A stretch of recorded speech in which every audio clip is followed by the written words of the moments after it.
1. Let's go!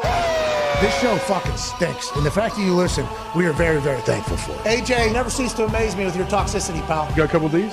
God damn it! What the fuck are you doing? Fuck Boston.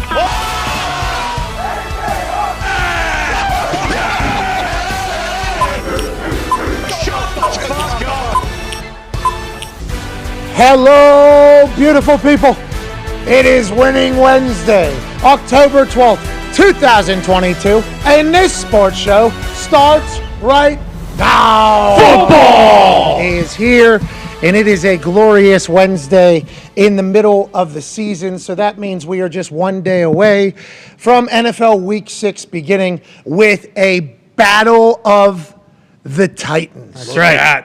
A clash of the colossal two teams that have proven that they are worthy of being watched by the entire globe in this international league that is the National Football League. The Commanders are getting a point as of yesterday. I don't know if that has changed at all. At Tom right Diggs. now as we're speaking, I don't think it's changed. I could be wrong. It is still 1 point, and it is. Boom. The Commanders, coached by Ron Rivera, who is currently apologizing to his quarterback for having a bad day the other day when he was asked why his team was not able to be good and everybody else's team in the NFC East was able to be good after being years and years of terrible. Ron Rivera had a one-word answer. Wasn't asked for a one-word answer, gave a one-word answer. Quarterback? Follow-up from the reporter led into a conversation with Ron Rivera chit-chatting about how the quarterback can be good in other games in which he struggled, and it felt like, wow, this is pretty harsh for the head coach to say about the starting quarterback of your team that you're currently paying $30 million. Now, on that team, Taylor Heineke. On that team, other quarterbacks as well that Ron Rivera has maybe seen a little bit of happiness with in the past, and now he's experiencing the Carson Wentz experience, which can be incredible, but it also can be very frustrating because you have no idea what the hell's going on and why that decision was made by the guy who's the most important player on the field. So can Carson and Ron Rivera let bygones be bygones and move into a Thursday night in which they are the underdogs against the number 32 ranked Chicago Bears coming into this NFL season. Brand new head coach, brand new operation, brand new culture. Team is moving out of the stadium they're in within the next couple of years. What will the Bears be 10 years from now? Nobody knows, but they've been around for a long time. You hope it's been better. Yeah. But a lot of stats and analytics people and also football people have said, monsters of the Midway have been little timid children of the Midway. That's right. For a long time. Long time now. The monster dogs. But they could be all the way back and will tomorrow night prove to be the evening that Justin Fields and the Eberflus era ride into victory lane. Who gives a fuck, honestly? Bingo. That game is going to be tough to watch. I think we all know that. But it is early enough in the season that there is a chance that these two teams at the end of the season, if they're able to figure it out, could be around for playoff conversation. We're only entering week 6. There's still so much to be learned, still so much to be figured out. But right now we feel like we have a pretty good grasp on who's going to win the Super Bowl and who isn't. That's what today's conversation will be. One of the teams that we don't think will be able to win because they just fired their head coach already. Jonathan Stewart, formerly of the Carolina Panthers, will join us to talk about the Carolina Panthers situation, and also a comment that one member of the Talks at Table, at Ty Schmidt, made just the other day. I seen you two on the internet kind of having a little give and take Twitter thing, which I would like to let you know, as of today, I guess you have 30 minutes to edit or 5 minutes to edit a tweet. Really? Whoa. Some people that pay Twitter to do something now can edit a tweet within like 5 minutes of sending a tweet out. Oh, that's Both awesome. Adam Schefter and Ari Mirov have showcased the ability to do as such. Okay. I'm sure that won't lead to more problems. No, of course not. I will never do that. How could it? But on Twitter, you and Jonathan Stewart kind of had a little back and forth. What was it about? I forget what you said, and will you talk to him about today? Yeah, for sure. We posted a clip of the show, and we were talking about the Panthers, and I just said, hey, it's not crazy to think that the Panthers might never be good again. Like, they may not get it figured out. Ever. Like, it's certainly possible. And he said, whoa, man, too harsh. Which, I was like, hey, I didn't say it's a certainty, but also they've only been to the playoffs once since they went to the Super Bowl. They have the second richest owner in the sport. and they're starting a rebuild after already having to do a rebuild. It's very hard to win in the NFL. Is it that crazy to think that the Panthers may never be good again? I don't think it is. Well, and he responded, said it was too harsh. I responded and said, hey, why don't you come on the show tomorrow? Let's talk about it. Here we go. And that was supposed to be yesterday. Tomorrow was supposed to be yesterday. But I completely forgot in a moment of sending the tweet of, yes, this is awesome. Yeah. You know, because I was excited. I'm a fan of Jonathan Stewart. I remember how great Jonathan Stewart was. He was an incredible guy for the Carolina Panthers. I was like, this is awesome. This is perfect. Let's have the convo. We were completely booked. We had 4 guests yesterday. What are we going to do? We completely forgot about that. Very thankful and lucky for everybody that stopped by. So I asked Jonathan if he would push to today. He said no problem. He's on in 23 minutes. Let's go. Can't wait to talk to him. Can't wait to obviously watch, everything DB with Darius J. Butler every single Wednesday. D-Bud, how you doing, man? You've been crushing it. You've been on the road this football season, dude. You've been here. You're over in Philly. This week you're coming back here. Then you're going back to South Florida. Then you're on the road again for like 17 weeks. How you feeling, pal? You're crushing it all. We are you're killing it, dude. It's been fun, man. It's been fun. Had a lot of downtime, a lot of off time at home. So obviously football season been busy. It's been fun though. I'm enjoying it. The season has been pretty good, I think. Yeah. Primetime games are a little bit of a bore there for a bit, so, a conversation nationally maybe wasn't something every single morning. It was with Tua's thing. That's right. Absolutely. Yeah, Good Morning America was talking about it. Greeny brought He's this up. practicing today too. Yeah, he's back thrown on the side. Not with the team yet, thrown on the side. This is part of the protocol progression from him bouncing back from the concussion that he received on Thursday night.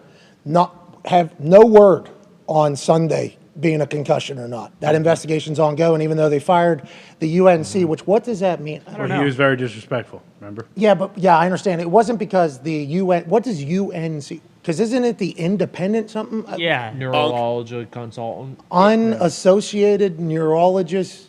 What is the? That's all. That would make sense. Okay, it's Unky. Yeah. It's on. They fired Unc because Unc wasn't appreciating the nephews. He was only talking to his brothers and sisters. That's right. Angry Unc. Because whenever the NFLPA was asking him about the process, he was kind of shooing the NFLPA off. Yeah. Hey, listen, I did everything right. I'm actually a brain doctor. So, Big Unc. so the thing that we're using right now to talk, I fucking fixed this. I know everything about it. So questions, stupid. And the NFLPA, who had the prerogative, I guess, since the CBA was written, they just fucking kicked his, all right, hey, sounds good, pal. The fuck out of here. Son of a bitch. No longer Unc anymore. You're out of the goddamn family, pal. And now everybody thought, oh, that must have meant that he broke protocol.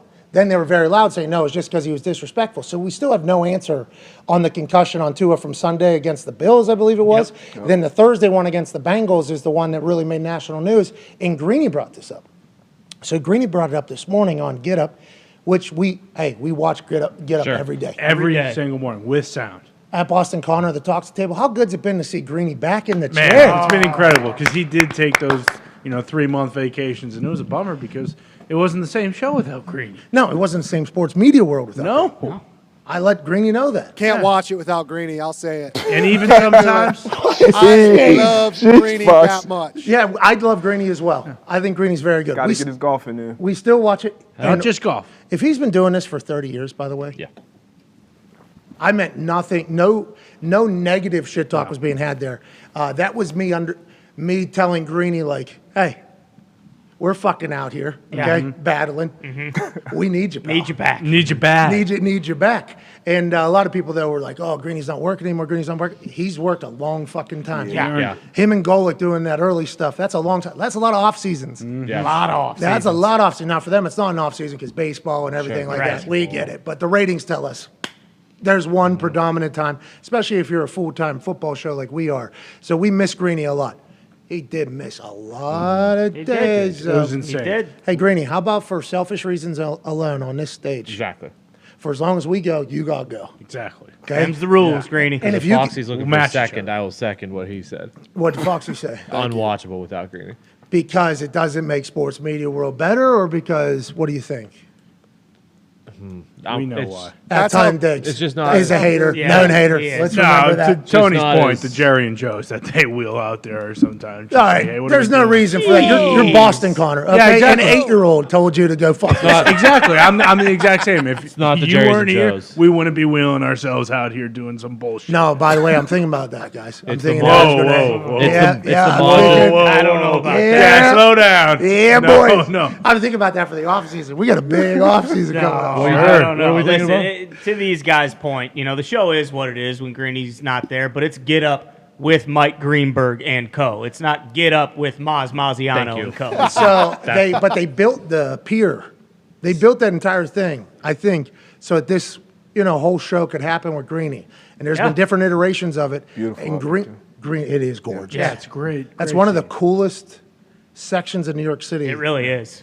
It's the beautiful pier scene. down there, Pier 17 or whatever. Clean. Well, Dude, you can walk right to Wall Street. It really is. Like I walked right down that fucking big bull. Yeah. sure. Just walked right by, like, would have never been in this part of town ever. Financial district, I think it is down there. famous bowl. Great walk around. They got yeah. brick roads that Yeah. have like shops and shit in there. Heineken party deck, where if you want to get a yeah. $22 imported brew, go right ahead. What? They have keg cans. Yeah. Yeah, I think so. they did. Big fat boys. Yep. Heineken keg cans. It's pretty good. Oh, the Nonetheless, mini it's a kegs. beautiful area. It Greeny is. hosts a great show. Greeny, does. please give us a heads up on the days you're off, Yeah. though. Because we will do the same. Need that. It's kind of, and that's a massive compliment. And I think everybody that is at Get Up should take it as such, and they probably do because they do know us over here. Nonetheless, Greeny said on Get Up this morning, great show. Greeny was hosting. Great work, Greeny. Great show. Thank you, Greedy. Another 10. Greeny. Anyways, Greeny said that whenever Tua got slung down and was knocked unconscious on that Thursday Night Football, Good Morning America was talking about the NFL having an issue with concussions, basically, is how he was framing it. He said when Tom Brady got tackled by Grady Jarrett, it was football people talking about how bad it was. It wasn't Good Morning America saying the NFL isn't caring about their quarterbacks or whatever. He was alluding to the fact that the NFL is okay with these terrible roughing the passer calls potentially because it's not going to draw attention in a negative way to the NFL as being a bunch of barbarians who don't care about their players. And I think that's a pretty valid point, but also it's fucking 19 million viewers on like a Sunday afternoon. We are bigger than Good Morning America. Like the game needs to be as good. No offense, Good Morning America. We love it when you guys talk about our sport. We wish it would be a little bit more positive. Normally it's some other stuff, and you guys got a lot to do. You got to change the world. I don't know if any news channel is bumping what the NFL does at 50 million, let alone all the ratings things. It's like, let's make the NFL as good as possible. I respect what Greeny's saying, and it's probably the right way to be thinking in that. But in my eyes, let's make the game as good as possible so we can continue to grow, and everybody, I guess the NFL does have to kind of cover their ass though with the whole concussion thing because Dr. Will Smith in the movie. Yeah, and it was bad. It was an ugly scene. Obviously, Thursday Night Football, a lot of eyes on it with Tua being out there and then the reaction. So they have overreacted, I think, with the roughing the passer calls. But at the same time, it's football. And if we're being honest, like there will always be concussion issues with football. There will always be broken bones, it's a part of the game. Until we stop playing tackle at full speed, like the athletes are only getting bigger, stronger, faster, like that. It's it's evolution. So as long as we're watching and playing football, which I think we will continue to do, we're gonna have those injuries. Like the sacks though, roughing the passer, I get it. I get the rules. I get the player safety, but the Chris Jones one, the Grady Jarrett, the one in Baltimore, Buffalo, these are getting egregious in big at this time point. parts of the game. Huge. So how about this? I'd like to extend an olive branch Hell yeah. to Good Morning America Okay. to put a segment on about how these calls are ruining the greatest league on earth. Here we go. Strahan still there? So now it's on the news, both things. Yeah. Right now we're kind of, And the NFL has to respond. Covering both sides of the coin. yeah. Yeah, did we fix this? Well said. Might have. Because Good Morning America does great work. Great work. Unbelievable. The best in the game. Well, there's also The other one. Today Which one show. is Nate Today on? show. Today's Nate show. Burleson. Is that- CBS Morning CBS. News. Yeah. morning. So it's kind of like the same thing? Yeah. Whoa. different network? I wouldn't Yeah. throw- Yeah. Whoa, I wouldn't whoa. throw just anybody in. NBC, Good Morning ABC, America. CBS, they all got. Just World, like, okay? What are we doing? Hold on. There's another one. What's the NBC has one. That's the one. Yeah, Today it's the Show. Today Show. Don't forget about Red Table Talk. Yeah, in the morning show. Yeah, the Today Show. The morning show's on Apple. That is not about. That's not a daily morning show. No. That's a story about a former Exactly. So that's why the Today morning Show. show. That's right. There's a lot of morning shows. Which one's Whoopi on? Whoopi's on. The View. Thank you. There it That's is. right. People love that or hate that. That's Sharon right. That's what Osbourne. I've Good learned. show. That's see, people See? love it or hate it. Is Ozzy Osbourne's daughter still on that show? I don't think Wife, I've I ever thought. watched. I thought Sharon was on it. Sharon. Anyways, we need to broaden our horizon a little bit, and that's what we're saying about Good Morning America too. Yeah. Yes. If you guys want to talk about the biggest league on earth, the greatest sport on earth, a little bit more in depth, like about how, fourth quarter, one team having all the momentum on defense, down 6, It's a stop. runs perfect a play. called a perfect 4-man game on the defensive side on a 3rd and 5. Waited all game. Gotta have it. Held that one in the chamber for the moment that we had. Started out bad, that team. Yeah. Real That bad. team started out bad. They were getting their asses beat. This team stinks. People were saying, "What an underdog story!" Yeah, This I know. one game was an underdog Thank you, story. Artie. And then all of a sudden, the greatest of all time drops back, 4-man game, perfectly executed. One of the best players in football, Grady Jarrett, demonstrates the effects of positive change in the game of how you tackle people. Because he's wide open. Could have picked him up and dumped him on his head. Just slings him down. Slings him down. I think Brady kind of went for a kick. Oh, Oh, and I his did- ding ding. Yeah, he went right. for a kick Definitely there, did too. that. No one's talking about that. Well, that was after the, Tom was just trying to get him up off of him. No, So, no, yeah. Tom was. Tom raises Oh! his leg. Oh. Looked Give like me he was that trying to ding shin. ding. Yeah. Shin is ding ding. He was. It Like did look like he was- Shinigami. Can't have it. Anyways, you don't have to have all the shin, the ding ding talk in your feature, but what we're saying is this team came back against all odds, against the greatest of all time. Yeah. And then a call happened that was a judgment call from a referee that made a similar call a week before. And it's like, that's a good story for Good Morning America or the Today Show or The View or the Yeah. Steve Wilkos show. Sure. Steve. Stay with us. I don't know if Steve's covering that. He should be. I don't know. I Steve. think we review those. I We think that's should- an easy fix, honestly. Hold on. What did Aaron say about? an easy fix. Hey, what did Aaron say about the review? He said intent is tough to be judged and frame Yeah, by and frame. he said that it's basically still, it's impossible to take the subjectivity out of it because no matter what, like it's still one person's opinion on whether or not it's roughing or not. And he said he doesn't know how that ever gets out of the decision process. Yeah, we've always said, and I think it's because we're the most naive group of humans. Sure. Probably. Sure. Sure. Darius, I don't want to lump you in because you're not here every day. We Sure. are. We're always Yes. just like, oh, they might not. Yeah. Who knows? I don't know. Somebody knows. I'm not even going to get into it. We might be naive, but I think like you can judge people's intent whenever you're watching. When you're watching instant replay. It looks like a duck. That's what we were talking about for the college football stuff with the helmet to helmet. I was calling the first year that was instituted. I was calling college football games. My first time calling football games was calling college football games on a Thursday night with the NFL having Thursday night football. Yeah. Those games are happening still. Thursday night do college. I was on that remote operation, so we didn't even have telestrator or replay. We could only see what we had on the field because we're sending the stream elsewhere, and then it's going up there. That was the first year of the helmet to helmet thing. I got to go to a college football like summit that ESPN put down on in Charlotte that had like the lead rules person talking about it, how it's like crown of the head, above shoulder, like breaking down what the rule is, how the rule is. And I remember people asking questions. And I think Herbie even asked questions. He was down there, and I didn't know Herbie the way I know him now. It was at that event where we rode in the same car together, though, to the hotel from the airport, and we got to chat to each other. And I think that's the first time Herbie realized I was a human, not just an internet cartoon. Sure. Like, oh, no, this is how he is all the time. I think Herbie kind of recognized. But when Herbie, I think, asked a question, and a lot of people asked a question about, like, so the guy's getting kicked out of the game for that, and I think there was a lot of people that were wondering how it goes. And if you remember that first season, it was like accidental blows, guys were getting kicked out of games. It was, and I think the overwhelming reaction was, can we not just say, like, if the intent was to hit somebody in the head, then they get ejected from the game. Still be 15. Like, if it's still a helmet-to-helmet situation, make it 15. We understand that.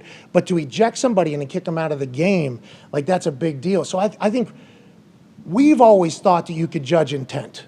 And I think maybe we're too naive, I guess. Is that what everybody's saying? Because I think you can, in a replay, judge intent on on a roughing It's the tougher passer. with roughing the passer, I think. And the thing with roughing the passer is, and Sean Payton, I saw him speak on it yesterday. I think he talked about how like the ref has a certain view of it. So like that Chris Jones one, like he was behind, so he sees him falling. He doesn't see the strip and the ball in the left hand, like the angle that we saw on TV.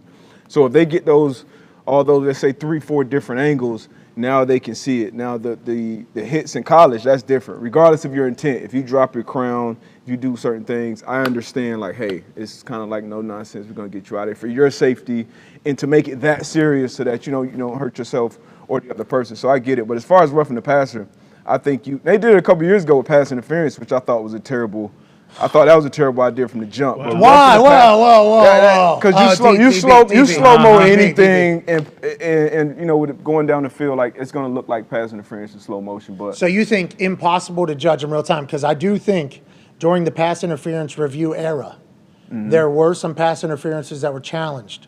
And we watched it, and everybody on earth was like, that's the wrong call. Yep. Now, did the DBs not feel that way? I didn't even think about it through the lens of you guys, where it's like, yeah, if you slow it down frame by frame, that might have happened. But I'm also taught that if I can get away with it, exactly. like that's a part of being a good DB. Is that what you guys are kind of thinking? Exactly. It would be similar to like holding with offensive linemen. Like that's something you can throw on every passing or run play. Because you guys actually have little games. Yeah, it's little. There's things like little that, like actual tactics and techniques not to get caught, right? Exactly. You do business as business is being done. Yeah. Depending on the crew, coaches, we go over the different crews, the different back judges, what calls they lead the league in, or if they're in the bottom of the league in certain things. So kind of what you're getting going into the game.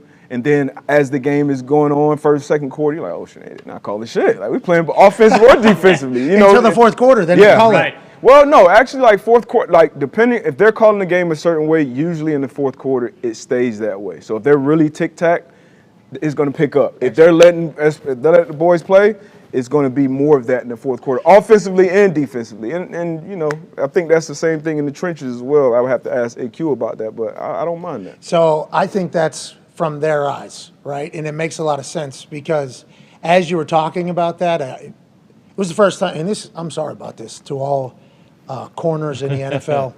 I've never been able to think from that perspective because I'll tell you what, I've never been able to even think about playing that position. Sure. Fair. Yeah. Fastest, Yeah. What? got to be tough. Right. Your cardio's got to be Second to none. you got to be like a soccer player. Yeah. You got to be a basically. fucking soccer player because you're not getting subbed out. The wideouts go deep. Punk ass wide out. They go off the field. get They're fired. they're getting, some of them are even getting air. Yeah. Getting oxygen, for a first down, getting the thing. Then they're coming back out. DB's still sitting there. Had to do the last 4 plays. Had to make a tackle, maybe even because it was a run. Now Gotta it get was the call from the opposite side of the field sometimes. jog all the way back. And then all of a sudden it's, now we're, It's got fresh. here we go. This guy had oxygen and now he's going, hey, you know what we are going here. So I've never really thought from that perspective because it would be rude of me to do so. Have never even thought about how you guys feel about the pass interference thing until today because I thought it was very obvious for everybody if it was pass interference or not pass interference. Felt like it was universally agreed upon on a rule, and then somehow the refs on television were making the opposite. But as you started talking there, I started thinking about like in the special teams games, whenever you're covering kicks or covering a punt, there's like little tricks where you can grab people's hips, and it's like a little slingshot operation that are like, people practice these things to get honed in on them because you're in a spot where refs can't see you. And if you were to review every single play, there's probably shit like that happening on both sides. So maybe that is why you hear a lot of the super high-end football people say the pass interference review thing is just bullshit if they're on the defensive side of the ball. I think we just kind of pieced it together there. It just came in right before the show that Mike McCarthy said that he's up for reviewing any penalty that's a 15-yard penalty. Now, that would include pass interference, but that also includes roughing the pass or unnecessary roughness, stuff like that, which I think How in about those when- ones you can judge intent. Yeah, I think so. Face mask. Yeah, face mask, horse collar. Hey, how about that ear hole? What happened? Somebody grabbed an ear hole the other day. Everybody thought it was a face silent. mask. Giants, game, right? Yeah. It was in the On Packers Dobbs. game. Yeah. Fair game, right? Yeah, I think you were going to bet on Twitter, right? Yeah. Yeah, okay, so it was your Because it Twitter. looked like a face mask from Well, it was egregious, but I mean, yeah. I almost guess. broke you the know, guy's you get away nose. with it. If you can grab dreads, I can grab your fucking ear hole. Hey, that's a pretty solid. Because your whole head is going with the ear hole. You grab the face mask, it's a little different. You ever have fro, dreads, anything? No dread. I had a fro all through, really, from 4th grade to 11th grade. Is it awesome or what? You had that thing big? We go Randy Moss big? Nah, it was something you got to deal with every day. I didn't like it. But I was insecure about the shape of my head as a young kid, so I stuck with it until I went into my senior year. I'm like, fuck it. Got to rock this peanut head. Hey, I think you did the right thing. I think you made the right decision. A great fro, though, is something that I would have grown if I had the ability to do so. That's like fucking coolest look of all time. Yeah, top 3. Walking in with a fucking massive fro. What's your other 2? Yeah. What'd you say? You said top 3. Yeah. What are the other 2? Yeah. Dreads and mullet. Duh. The fuck? Duh. What a fucking idiot. Come on, Tony. Mohawk? Anybody I'm have a Mohawk Mohawk? guy. I had a Mohawk at one point. Mohawk was in there for a bit. Yeah, had a run. The reason why I wanted to ask, getting tackled by your hair. Jeez. I had long hair that went outside my helmet, and I never got tackled by it, but the helmet was so tight on the back that if you grabbed some of my hair, I couldn't feel it. I couldn't feel it because the helmet cut off the feeling almost at the end of it. But then there were some other ones that were going through some cracks. If they got a hold of that, it hurt like fucking hell. Going down, buddy. Jones got pulled down by his dread the other day. You think that hurt like fucking hell or no? I don't know. Sometimes I see him come out. I don't know. I don't have any personal experience that way. I would assume it hurts, though. If you pull that shit, I mean, you got me, but I'm going down. My long hair, there was parts that I couldn't even feel. I had long-ass fucking hair. I mean, I had hair down here or whatever. It was disgusting, too. Bad hair. Bad long hair. I was growing it out to donate it or whatever. And then I started doing this, little top of my head. Samurai. Yeah, right on top of my head thing that was sitting there. And I was living hilariously at the time, obviously. But that thing got too disgusting. But there was parts where I couldn't feel. And then there was other parts that was like, oh, whoa. Let's relax there. Vinatieri fucking got me one day while I was standing up. Sheesh. I mean, Vinny's the man, though. Yeah. Classic Vinny. Have you seen Vinny lately? I saw him a little while ago. Looked like he... Dude. Oh, yeah, juiced up. Adam Vinatieri. What's What'd that? you say? He's juiced up. He's yoked. What are you... Yeah, you made some accusations. I'm not making accusations. He's got to That's carry just a moose way out of to- the woods. How do you got to put a moose on your back? You got to fucking beef up a little bit. Adam Vinatieri right now might be preparing for a World's Strongest Man competition. Super jocked. Him and Jim Irsay from 1997 are going to absolutely battle it out. Well, the Indy Star yeah. tweeted this 2 or 3 weeks ago, and I don't know how we missed it. I honestly don't know how it slipped through the cracks here. Jim Irsay was a competitive super heavyweight powerlifter weighing 307 pounds, eating 20,000 calories a day. At the same time, he was a general manager in the NFL. What? Jim Irsay. Now he's the owner of the team. How many he promised that decade? 20. What's your problem? Just saying. So I'm happy you brought that up. Me too. That leads me. Thank you, Jim, for being an absolute stallion. Okay, he doesn't have to go punish his body every single day. No. He's born mega rich. I didn't know he was a GM. I didn't know that. 32 years old or something like that. I think 32. How or long will it run, you know? I think it was like 10 years. I think. I'm not. And then he bought the team from his dad, in person. It was like a handshake thing. I think, if I remember the story right. I was sitting at an event. The story was being told on the stage, and people were kind of having little side conversations. I was trying to have my ear to the story. I was like, "This guy just said he was fucking general manager at 32 years. Is anybody listening to this?" And then I think he bought the team from his dad with a handshake deal for like $1 million or something like that. 1984, he was the general manager. It looks like 1995, he was day-to-day management of senior executive vice president, general manager. 11 years. He was general manager for a long time, I think. Yeah, he was running the team. Youngest GM at the Till time. 97, maybe? Yeah. Damn. We'll run. Also a power lifter. No big deal. I only said that Let's fucking trade up. because it's the anniversary, you know. Ohio State champion, it says. Yeah, well, championship, I think. I don't know if he was the champion. I hope he won. Hey, let's go. Congrats. Hey, Ohio, how do you feel about that? Yeah. Some Yups kid, okay? Some Gotcha. Yups kid came over from Indiana to win the Ohio State. There's Ohio people right now. Good. He didn't beat Nah, me. he didn't win. Nah, my fucking Uncle Ned. Anyways, Jim Irsay also put out a tweet a couple years ago on this particular day. And this is something that Connor alludes to about once a week now at this point. Goddamn right. Because Connor is a citizen of Indianapolis right now. Stealing my money. Now, we don't believe that your tax dollars are being used at all for the public funding that happened for the Lucas Oil Stadium, in which Jim Irsay negotiated an incredible deal for. Good businessman. But pennies on the dollar. well, I mean, hey, Colts are a team. Hey, for the shoe or not, dude. It's for the shoe if they do what he promised. 2 years ago, he tweeted this particular tweet right here. Colts Nation, don't you worry. We're going to get the horseshoe at least 2 Lombardis this decade. As sure as the sun rises and the seasons change, it's coming. Don't you ever doubt that. Ever! You will see greatness. Believe and you will see great people of Indianapolis, is what Jim Irsay said. Yeah. And I think this goes back to what Aaron Rodgers was talking about in that locker room. Okay? You're too big of a stooge to realize it. You too, Tone, because you started this entire conversation today. No. That was you. Do you know why the Colts are struggling? Why is that? Well, if you ask Aaron, and obviously you ask Jim Irsay, 2 very successful people, it's because this city isn't trying to manifest it enough. This city doesn't believe enough. Remember, what you're putting out into the universe is normally what you bring back. Oh, yeah. Aaron had to told Ja that in the locker room, and just frankly, as a whole, you put negative thoughts out in the air, there's a good chance negative thoughts and negative things are going to come back. You go and law of attraction, you put a little positive out there, the universe is going to return it and give you some positive.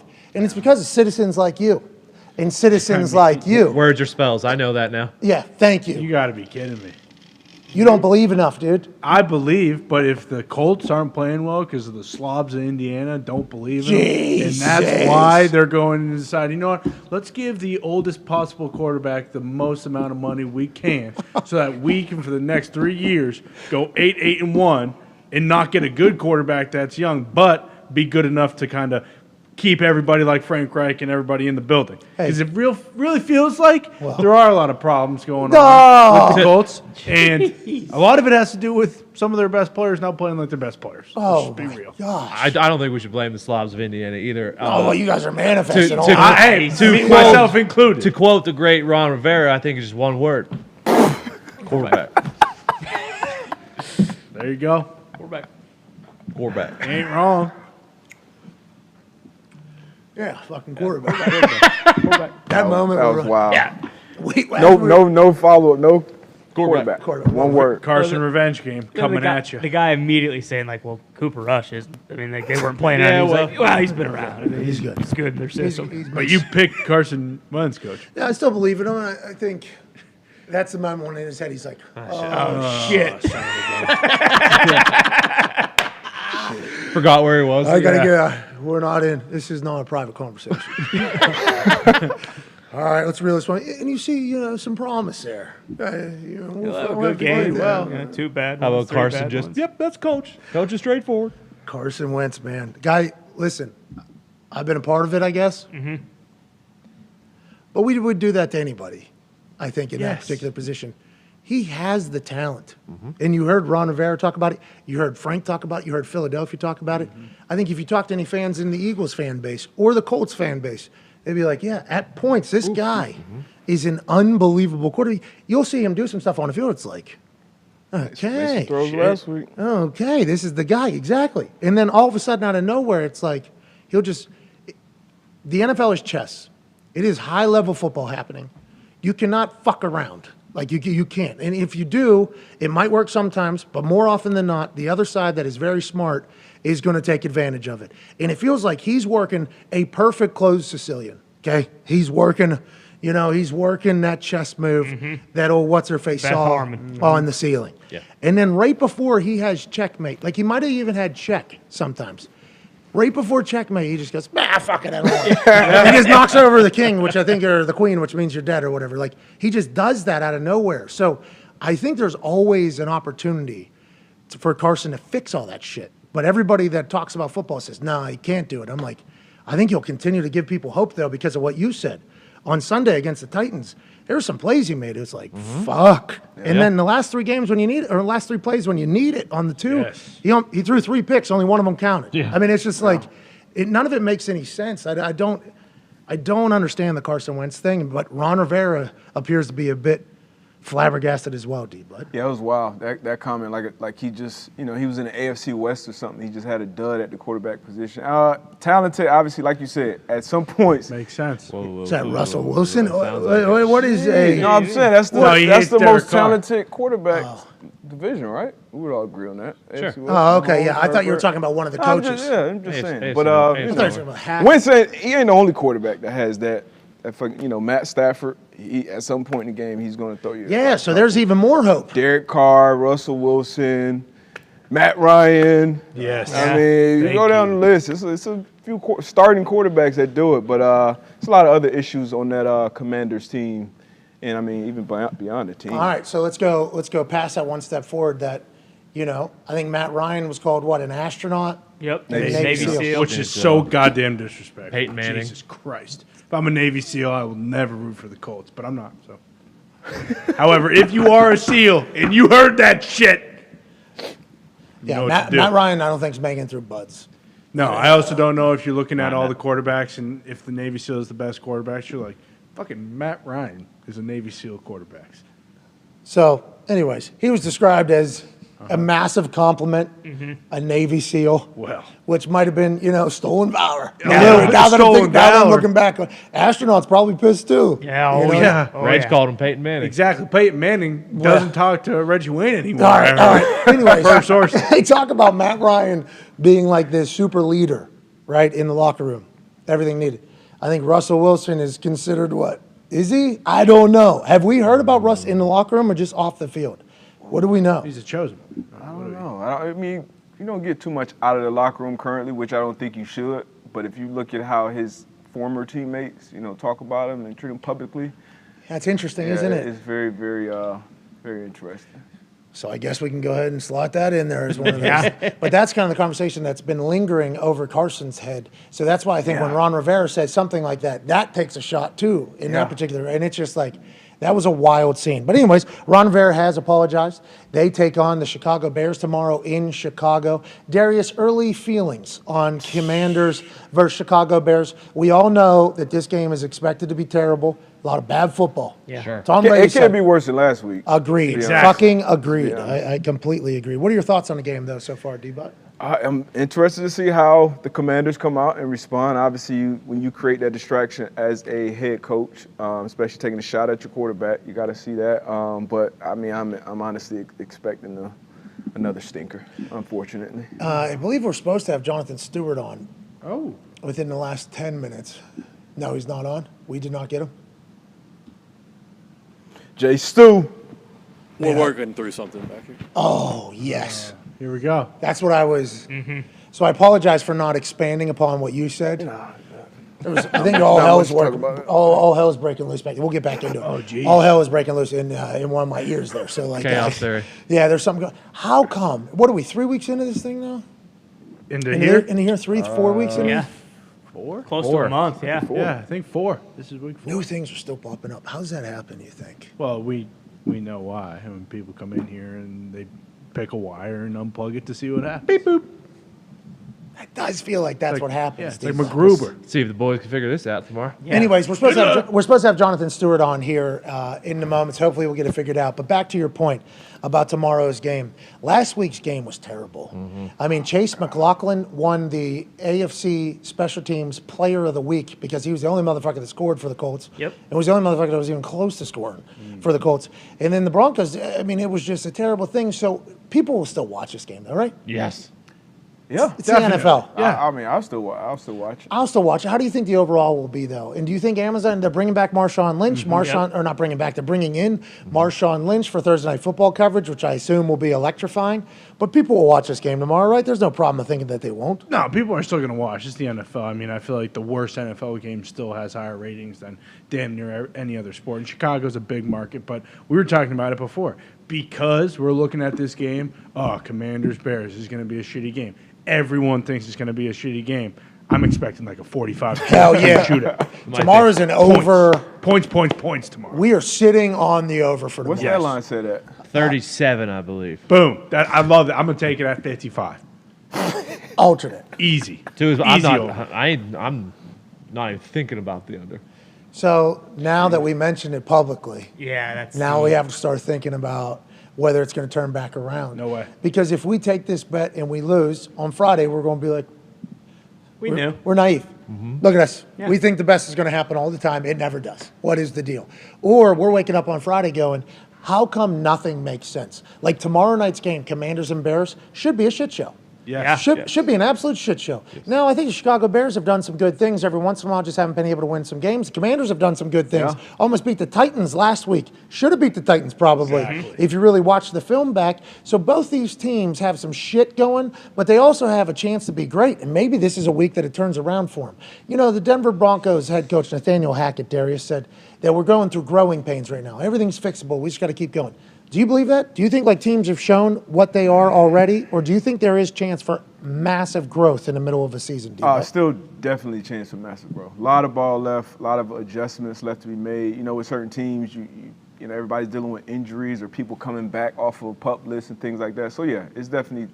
But when you look at the Broncos and watching that team, I mean, especially if you look at their division too, because you look at the other teams in that division that you expect to continue to get better.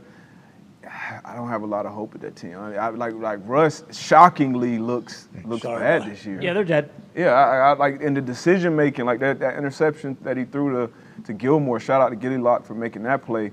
But that's not a throw you make, especially on that matchup. Like that was a backup receiver coming in for Sutton. You throw that when you're in control of the game. You go up 6 points at that point. Yeah, that felt like you going up 30 points in that game. So just like some of the decisions and.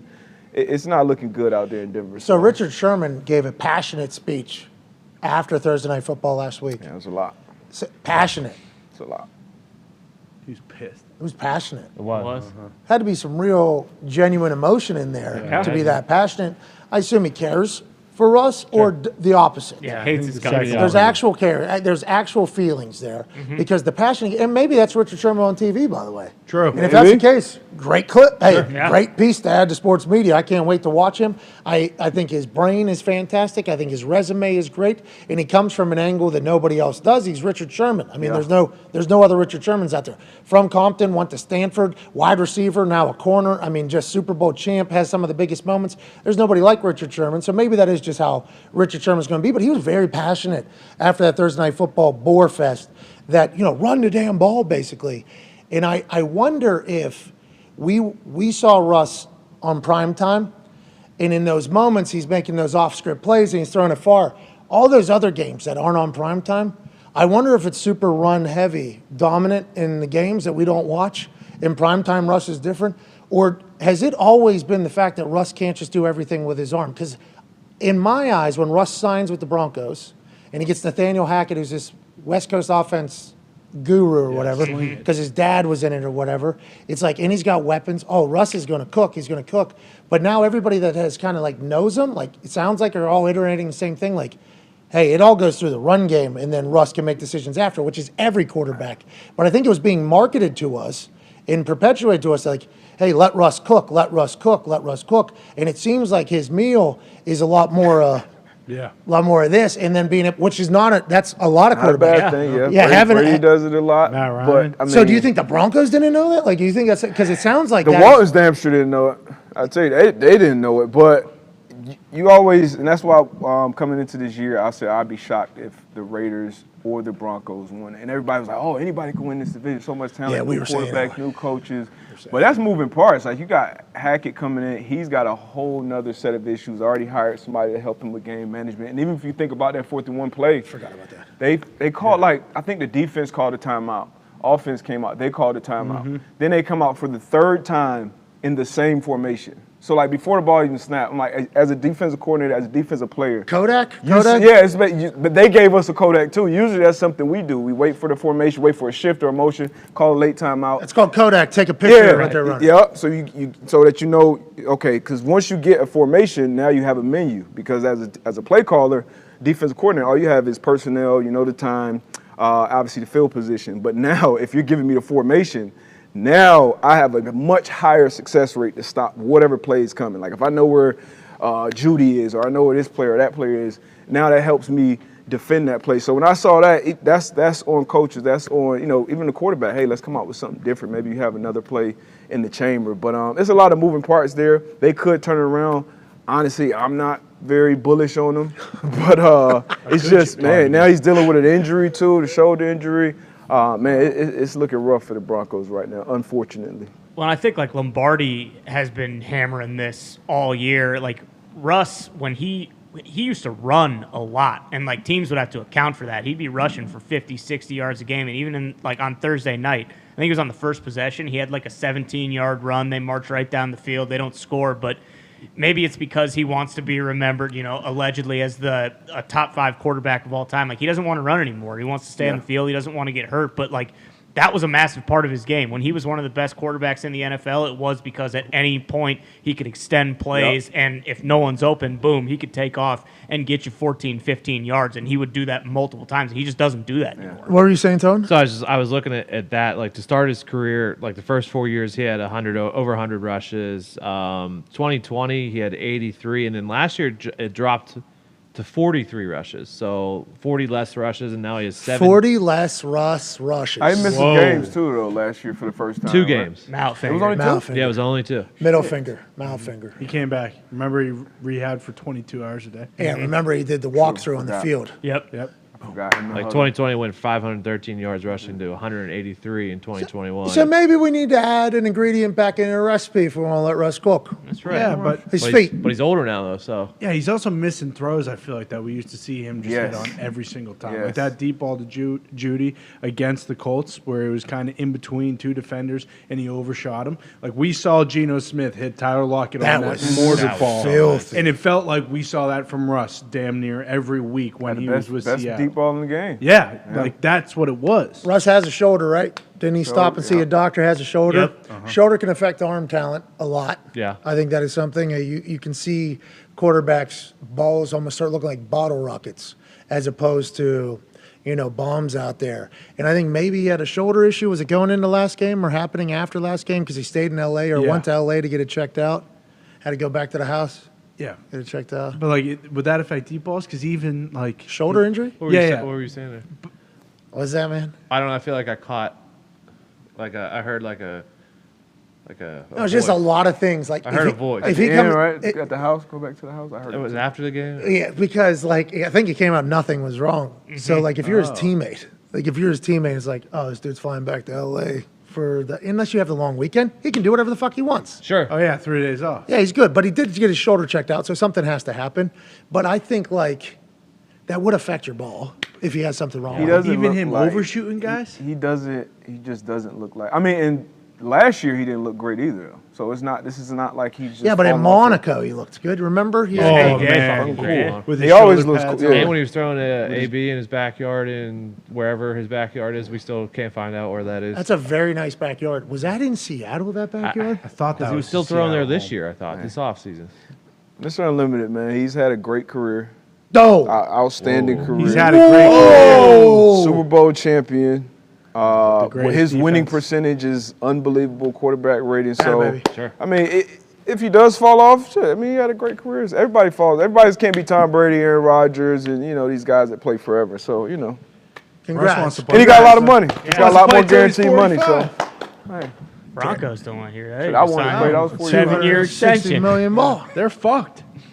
No. Well, hey, look. Oh yeah, Growing that's fair. Absolutely, but look at and I'm not doing this to shit on the Colts, but look at like Matt Jeez, Ryan. come on. Like if Russell Wilson is, if they want to get rid of Russell Wilson, who is going to take that contract? Because if they want to get rid of him, he's not probably playing that well. Hey, we're going into week 6. Exactly. Okay, guy just signed for $230 million. But he's missing throws. He's Ah. throwing guys behind. Oh, he's no. making bad decisions. And like that last play in overtime, we can say great play by Gilmore because it was. But Dorlowski brought it up. I mean, they had the man beater on the backside They did. in that bunch. And instead of doing what you're supposed to do as a quarterback, which I don't fucking know what to do, I'm just saying, based on what the formation and the man coverage, what you're supposed to do. Like, he didn't even make the right decision. That's what Orlovsky And told you you. probably That's what don't Orlovsky fucking throw at Stephon Gilmore again. Yeah. And you know what I mean, with the game on the line, like I think it's interesting, all of it, because he did just get paid. He is going to be a Bronco for a long time. For so long. With the richest owner in the NFL. It's just a fascinating situation. Before we get to a break, because we got to figure out some tech issues with Jonathan Stewart in the back. Zito's been on 2 phones. Oh, jeez. Anytime you see that type of stuff going on, you know it's good news. I'd like to address something that happened yesterday. Okay. Nice. Yesterday, I was a terrible host. Okay? Yesterday, I was a bad host. What do you mean? What? Because we're in the middle of a conversation. I went off on a tangent. And I said some things that I had been thinking of saying for a long time, but I gave no, precipice of what I was talking. I didn't give full context. Okay. I pride myself on trying to give as much full context as possible. That's why whenever I talk, I say a lot of words. Now, it is a talk show, and talk show is named after me, so probably going to talk a lot anyways. But whenever I'm setting something up, I like to give, full context to things because I think that is warranted, is so you can understand a full what's happening, I think. So yesterday, I didn't give full context. I told a guy to shut the fuck up. Okay. You remember that? I did. Oh, yeah. I enjoyed it. 5-6 times. Hey, shut the fuck up. Clipped it. It was awesome. Hey, shut the fuck up. I don't do that much. I'm not that type of person. That is literally not something I do often. But this particular human called for it and still calls for it. And I'm not apologizing for doing it. I just wish that I would have laid out a little bit better context for the situation so everybody could understand why I was doing it. So for that, I am wrong. And I would like to admit that. This dude was out of line. Okay, this dude is out of his zone that he should be talking about. And this dude tried to be the victim in this thing when he started this whole thing without me explaining that to everybody. I could potentially look like an asshole and was an asshole at the time. So let me dive into this. I was very fortunate to be on Monday Night Manning. I was very fortunate to be on ESPN2 during a Monday Night Football game. It is an honor of a lifetime to be in the position that I am in, to get to do the things that I'm able to do, because most punters in the history have not been able to do this. I had the opportunity on ESPN to set a record straight about one of the most embarrassing punts of all time for a punter, a negative 1 yard punt that ended up from going from somebody's foot right into their ass and then up and out of the back of the end zone for a safety. It was replayed 4,000 times. In the past, I believe, and this is maybe a little selfish of me, but in the past, I assume everybody would be like, hey, punter, get the ball off. Hey, punter, get the ball off. Hey, punter, get the ball off. And obviously, punter, get the ball off. But in that case, while I was breaking down the film, there was a clear and obvious flaw in a backed up punt by the personal protector of going backwards. There's a limited amount of space already. That's why it's called a backed up punt. And this is something we go over in NFL meeting rooms.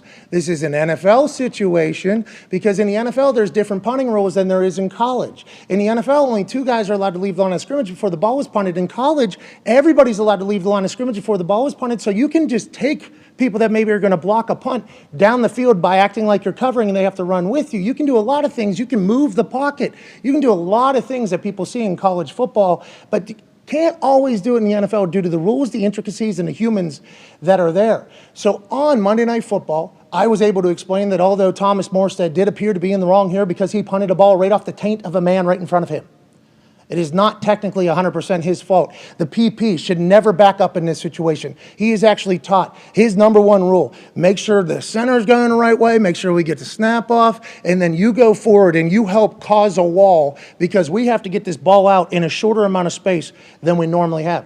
So me getting to say that on Monday Night Manning is a massive honor, I think, not only for me, but also for punters everywhere who know that Thomas would have got fucking buried by everybody for that situation, an embarrassing situation. You had one job situation. This is a, what did they used to do on ESPN Monday Night? Come on, man situation. Yep. This is punter getting buried. This is Thomas Morstead getting buried. So I got a chance to explain, like, hey, in the NFL, in a backed up situation, the PP's job is to not back up. It is to hold. And you'll see blocks happen every once in a while, but that PP clearly, like he would in an open field punt, backed up because he's supposed to scan. I would assume he's a very intelligent football player. That is why he's a personal protector. He's giving out calls. He has to pick up twists. He has to do a lot of things. I'm not blaming him entirely for being like a bad football player. I'm just saying in this particular situation, he did something that you can't do in that particular play. So I did it in a pretty entertaining fashion. I dropped it taint good, it did this, but I felt like I was doing some education. Then there was somebody that quote tweeted ESPN. ESPN, that's one of the first ESPN tweets I've ever been a part of. ESPN doesn't tweet me a lot. Like, this is not something that happens on a regular basis. Omar does not, that is not, me and ESPN's Twitter and social media is not a real thing. ESPN tweets us out one of my first times. It gets quote tweeted by another punter. And the punter says this on his tweet. He is also completely wrong. If Morstead had any sort of awareness, he would realize he was going to do that and adjust. A typical American understanding of punting, okay? So I said, who the fuck is this guy? Attacking America. Well, we'll go back to the tweet, but I said, who the fuck is this guy? So I click on his profile. Former punter at the University of Kentucky. Career QBR of 118.8, atta baby. Punting coach and Pin It Deep KSR podcast. Former punter at the University of Kentucky Wildcat. Who gives a fuck what the former punter of the University of Kentucky Wildcats thinks about an NFL situation? You won the Ray Guy in college. He was very good in college. I'm not saying he wasn't. You've never sniffed the NFL. You've never sat in a meeting room. You have no idea what anybody's responsibilities are in the NFL. It's a completely different style of punting than it is in college, which you were great at, I will say. Absolutely great at. But if you go back to your tweet, you're acting as if you are a fucking expert in something that you are not. And you take a shot at Thomas Morstead, one of the greatest of all time. You take a shot at me. I just got nominated for the fucking Hall of Fame. And you take a shot at fucking Americans in the same tweet. So if you think that I'm just going to sit there and take that and be like, oh yeah, this guy's right. Never. And I'm sorry that the situation popped up in the middle of a conversation yesterday and I didn't give full context, but fuck that guy. Okay, that is, and I don't have a problem with all Australians. I don't have a problem with all Australian punters.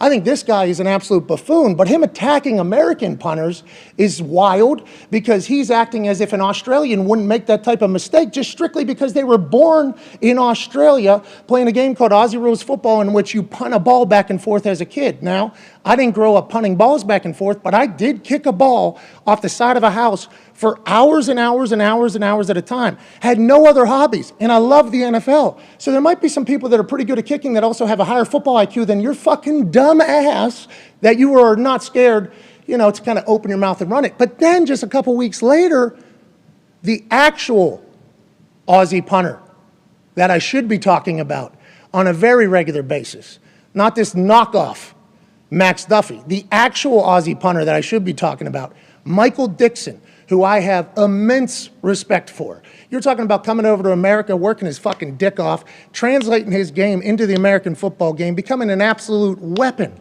Aussie for sure, certainly Aussie, and he does this in the game literally just the other day against the Saints. 10-10, he rolls to his right, Aussie rule style ball, doesn't get a punt off, gets tackled. His awareness is at negative whatever. Didn't show this, didn't want to show this, hate showing this, don't like bashing other punters. That's why I felt an incredible honor to be on Monday Night Football to stick up for Thomas Morstead. But whenever this happens, it's like, okay, pal, you bashed all Americans. You bashed Thomas Morstead. You bashed me. Now what happens to the guy who is the version that everybody was hoping you would be, and you don't say a single thing? So, that's my problem, and that's why I told the guy to shut the fuck up, because he has no idea what he's talking about. That being said, hour one has completed. Hell yeah. Let's get to hour two. And I assume someday me and Max will run into each other, we'll chat. But until I hear hey, I was out of line for talking about something that I knew nothing about. And in a moment in which you tried to attempt to save the reputation of punters, I tried to bury you because I'm a nobody at this point in my life when I was a Ray guy. That'll be cool too. And all the Kentucky sports radio people that are bashing me all night, calling me an egotistical maniac and all this stuff, I'm sticking up for my fucking people. If that's egotistical and you like people that hate America, that's on you. Say, not just your people. That's on you. I went to West Virginia. I go there. I meet some of the local people. I like to conversate with people. I'm like, what are some things about West Virginia? They go, oh, we hate Kentucky. I go, oh, jeez. That's rude. I don't know anybody from there. I come to Indiana. I'm like, hey, how's it going, Indiana? What's going on? We hate people from Kentucky. I'm like, God damn. Jeez. I didn't know it was because Kentucky hates America. I didn't know Kentucky hated America either. Now. If that's the case, then fucking I guess I got to do it too. Yeah. See you in 5. Cheers.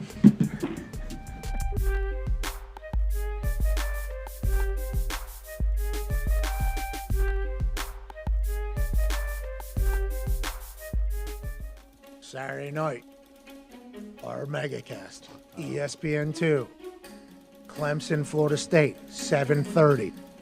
We'll be live in the FanDuel Thunderdome. In theory, we can set up some incredible trick shots. In theory. Outside the Thunderdome. In theory, we'll be able to do that. That's what I'm talking about. Now, will we be able to execute it? DVD. Time will Gotta find out. We have, I think, a special guest coming that is worthy of watching for. Oh, in person. I think so. It's going down in DMs right now. I've not gotten an official answer, but the way Chris that, Angel? Did go no, to Clemson. he's got shows on Saturday. There's no way he's going to be able. He's got a sold-out theater. You can take Chris Angel off the list. But he might just appear. You never know. He's a magician. In theory, wires have been connected to pull off what we're looking to pull off. Worth a watch.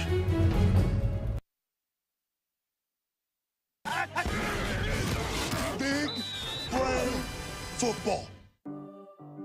Breaking news! The Kansas City Chiefs are really fucking good at football. Kelsey over the middle, length to the end zone, touchdown, Kansas City. Big reason for that? A lot of big brains running around in Chiefs jerseys on Sunday. What? Monday? What? Thursday? What? In America? What? In England? What? No matter where they play, they have high IQ. It's a beautiful thing to watch. I hit him with the bing bing, and I just go. Just go. Yeah. His eyes were in the backfield. As soon as I hit the 1-2, I was out of there. I knew I had nothing in the middle. The middle was wide open because of Sky Moore, rookie, and MVS Marquez Valdez-Scantling. Clear out in a post to occupy the safeties, and Travis Kelce's able to waltz right in for his 72nd NFL touchdown. Bravo, Travis Kelce, and thanks for the big brain football by MVS and Sky Moore. Who's backside? That was you? Yeah. Were you backside? Good. Baby, way to clear that. Who was that backside post? Scott. Huh? I think it's Scott. Scott? That way too full. Hey, Scott. Kansas City's receivers might not be big names in the kingdom just yet, but they got big old brains. Marquez Valdez-Scantling. It wasn't a coincidence MVS was open down the seam. No. You didn't cross the hat. You right on the hat. Yeah, I literally, because they went invert. So I thought the safety run way over there. The other ones, I'm like, take it throughout the half.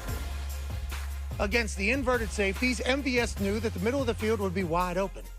Mahomes had a hunch that the 4.37 speed on a linebacker might be a favorable matchup. A dart thrown by Patrick Mahomes. Great job. Yes, sir. One of the problems sometimes when you try and disguise coverages and drop somebody back late, you can zip somebody right past it. And it's exactly what happened with Marquez Valdez-Scantling. A safety pressure, immediate invert. That's what it means every time. Knowing coverages and how to beat them, that's smart football. But what Mahomes did on his second touchdown pass was a work of wizardry in the art of football IQ. At the 2, they fake the trap. Now Mahomes scrambling to his right, holding it, gets off the hit, now lunging forward, and now fires it late, caught at the back of the end zone. Clyde Edwards-Helaire, Mahomes with the touchdown pass. Absolute banana land. Dude takes a snap, scrambles around for 7 seconds, which is almost a full bull ride, okay? Almost full bull ride. Spins, throws a touchdown, all the while remembering that they snapped the ball on the 2-yard line and he cannot cross that line and still throw a football. Yo, I'm close. You got it. As long as you're there, you're good. You get out of the pocket. Great. You make one of the league's best linebackers miss. Even better. But to stay behind the line of scrimmage so you can throw a touchdown, that's some big brain football. I had to make up for it. I had to make up for it. I had to make up for that miss, baby. 2 plays before, wide open touchdown. Patrick says, you know what? Too easy. Let's make things a little bit more difficult. I'm going to miss this pass, be upset about it, but then I'm going to make magic. I was able to use my speed to get a little bit of speed to get around the edge there.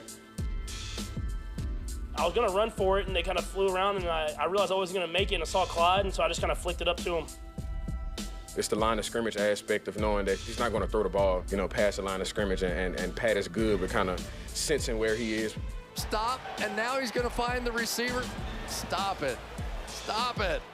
The NFL hasn't seen anything like Pat Mahomes, I promise you that. And you saw it today. He's the Houdini of our era, man. That's big brain football. Y'all saw that? I know y'all saw that. That's right.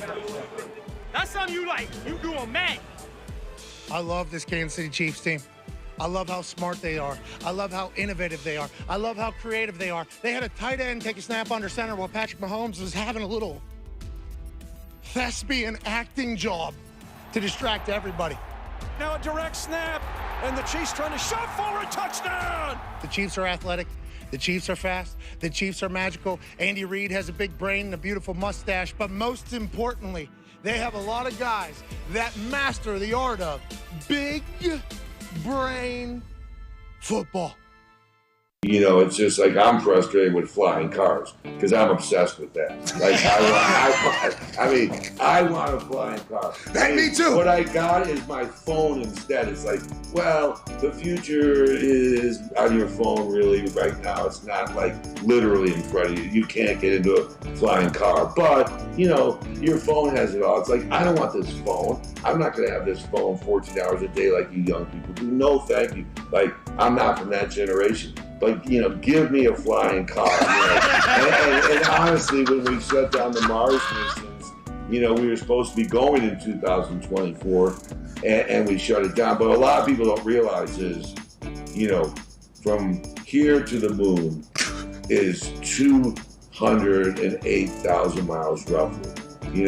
200. So you can think about that. Well, in this country, a long road trip could be 4,000 miles, and how far it is to Australia, so 200,000 miles, that you think about that, and, that's far, but like Mars, think about this, is 250 million miles. 250 million miles. So, that's a little different thing because, when you go, it takes about anywhere from 9 to 11 months to get there, depending on the alignment. Are you going to fucking Mars? And so, Jim, are you going to Mars? It sounds like you're. I wish I was. Maybe you'll have. I think you have a chance to do a show from there when you're 80, Pat.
Why? Let's go! This show fucking stinks, and the fact that you listen, we are very, very thankful for it. AJ, you never cease to amaze me with your toxicity, pal. You got a couple of these? God damn it! What the fuck are you doing? Fuck Boston.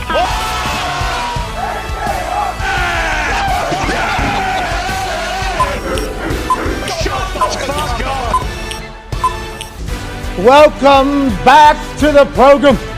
Hour 2 on this Winter Wednesday, October 12th, 2022 starts right Football! Just one day away from that particular sport kicking off its week 6. The NFL has the Commanders and the Bears on Thursday night on Amazon Prime that the whole world is excited about. The Toxic Tables here at Boston Connor, at Ty Schmidt. One half of the Hammer, Dahn. Cowboys, Tone Diggs is here. And the host of Everything DB, NFL matchups, man-to-man podcast. Sir. He's on Up and Adams. Yeah.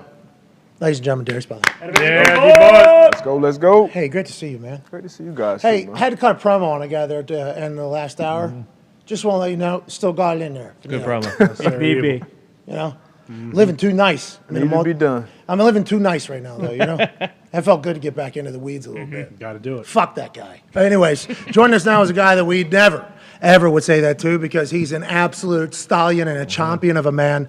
Ladies and gentlemen, National Football Champion, Super Bowl champion, Ryder Cup champion. I think this is going to work. AJ Hawk. What's up, buddy? How's it going? Can you guys hear me all right? Yeah, we can hear you perfectly fine. The question is, can you hear us? I guess this has been a problem now 2 days in a row. Can you hear us? I can hear you, yeah. Zeke is working his magic behind the scenes, so this is amazing. Hell yeah. Production. Hell yeah. I don't think we're going to be able to use the microphones back there, though.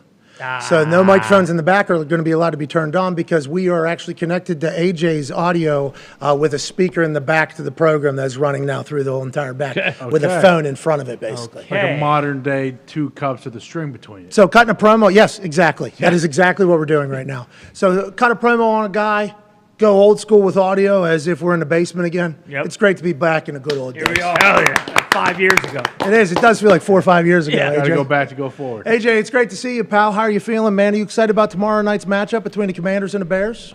I mean, I don't know if I'm going to be able to sleep tonight thinking about that game going on, but I thought I was going to ask you how you feel. I know you just dumped on that dude again for a little while, got those out. It's good to get that out and let people, don't want to hold that in too long. Yeah, I don't do that with a lot of people. And I feel bad doing it. You know, when you have a big platform, it's something that I think you should take very seriously, especially if you want to be remembered as somebody that's like, hey, be nice to people, say something nice to somebody. Like, I would like the world to be a little bit more positive. But he has a platform, too. So whenever he did the little quote tweet, he's the authority on punting for some people, I thought to myself, this guy dumps on me? Thomas Morstead, who taught me how to punt, is going to be one of the greatest of all time, and American punters? It's like, fuck this dude. You know what I mean? Especially, like, having an opportunity. ESPN's Twitter, this is a big deal for me. This is that, like, I was not on SportsCenter ever in college, except for whenever I missed kicks. You know what I mean? Like, I was not like everybody else on every team that I had ever been on that had ever got on anything. ESPN tweets a big fucking tweet. This is a big platform that a lot of people, I'm realizing with the game day, did not know I existed. So I thought this was a pretty cool thing. And then people check quote tweets. So then if people check quote tweets and then they see this guy burying me, it's like, oh, okay. The former punter of the University of fucking Kentucky feels like he can say, because he won a Ray Guy, congratulations. I was a finalist for that. I get it. I didn't win it. Yeah, it's a shame. It's a shame. I will forever be a nominee for the Hall, but I didn't win the Ray Guy. Nope. No. What the fuck? Shut up. Like the fact that, and then last night I was getting attacked by a lot of Kentucky and sports radio people. I got a tweet from somebody I never heard. What did they say to you? Like, what do you mean? What can they say? Oh, To they said defend him? I was hard. Yeah, they were defending him. And it was like, I think because I was a bad host yesterday, I didn't give the full context of like why I was burying this guy. You know what I mean? Like, I just buried this guy out of nowhere. That's real heel. That's real heel. Like, not saying like, hey, this is why I feel the way I feel. People thought that I just thought, oh, this guy in Kentucky that won a Ray Guy, I don't like. Taking an unprovoked shot at Yeah, him. I think so. I think a lot of people are doing that in Kentucky. Maybe. I don't know, like I said, when I went to West Virginia, who we don't like? Kentucky. Indiana, who you don't like? Kentucky. And then, go to Tennessee, Kentucky. It's like, I never understood why. And then I got a lot of tweets last night where I'm like, these people are saying pretty rude shit. But in their eyes, they think that I was taking an unprovoked shot at a guy I think they liked a lot. So I think I was a bad host in doing that, which I apologize for. I do not apologize for taking a shot at that guy. Should have won harder yesterday. Should have did what I did today, yesterday. That is a tactical flaw on my end, AJ Hawk. Okay, well, I don't know if we've seen the end of it or not, but do you think it's part of his plan to try to get some pub to come after you? I hope so, and I hope his podcast does well, because the more punters that are popular, the better, to be honest. But if you're fucking an asshole, I hope it doesn't happen. Like, there's so many great Australian punters that have come over to America that I've met that are fucking so cool, so appreciative, thankful, excited to do their thing. And then some guys make it to the NFL, some guys don't. And it's like, it's a whole conversation in the punting world. But that guy, fuck that guy. Fuck that guy. Yeah, let's move on. Anyways, Commanders Bears tomorrow. AJ, okay? Commanders Bears. Ron Rivera apologized to Carson Wentz. Did you hear this? Ron Rivera. Yeah, in the team meeting or what? Mm-hmm. Yeah, I believe in front of everybody. He said, yesterday I was sitting at a press conference, and I was asked why everybody else in our conference is good, or our division is good by us. Okay? That's what they asked. Mm-hmm. And I was so appalled by the question that I could only say one word, and I just, literally, Carson, you see your front row. So, quarterback. First thing I thought. Up. And then I got into a whole give and take about it all. We're all frustrated. All right, let's turn it around. Carson, I apologize that you were just the first person that popped in my head in that situation, and now we move on or whatever. And is that how it went down, you think, AJ? How does Ron Rivera address that? And can they get past it by tomorrow? Does this rally the team for tomorrow for a big win against the Bears, AJ? I mean, Ron Rivera will be a master motivator if he can find a way to spin whatever was going on. Maybe I guess he could just say, hey, that's not how I meant it. It came out like that. I was frustrated just in how the team is doing, whatever. That's how it came out. That's not at all how I meant it. And he could try to explain to the team and to Carson what he was trying to say, but I don't really know what you can really say when you only give a one-word answer and you only name one person. Darius, we were talking about this earlier, and the Commanders fans hate that we talk about this. But if we didn't talk about you guys, you'd be pissed as well. Yeah, right? Sure. So it's kind of a... People are talking about it. Do if you damned. Damned if you do. Double-edged sword. Yep. Lose. Yes. Boom. All those things.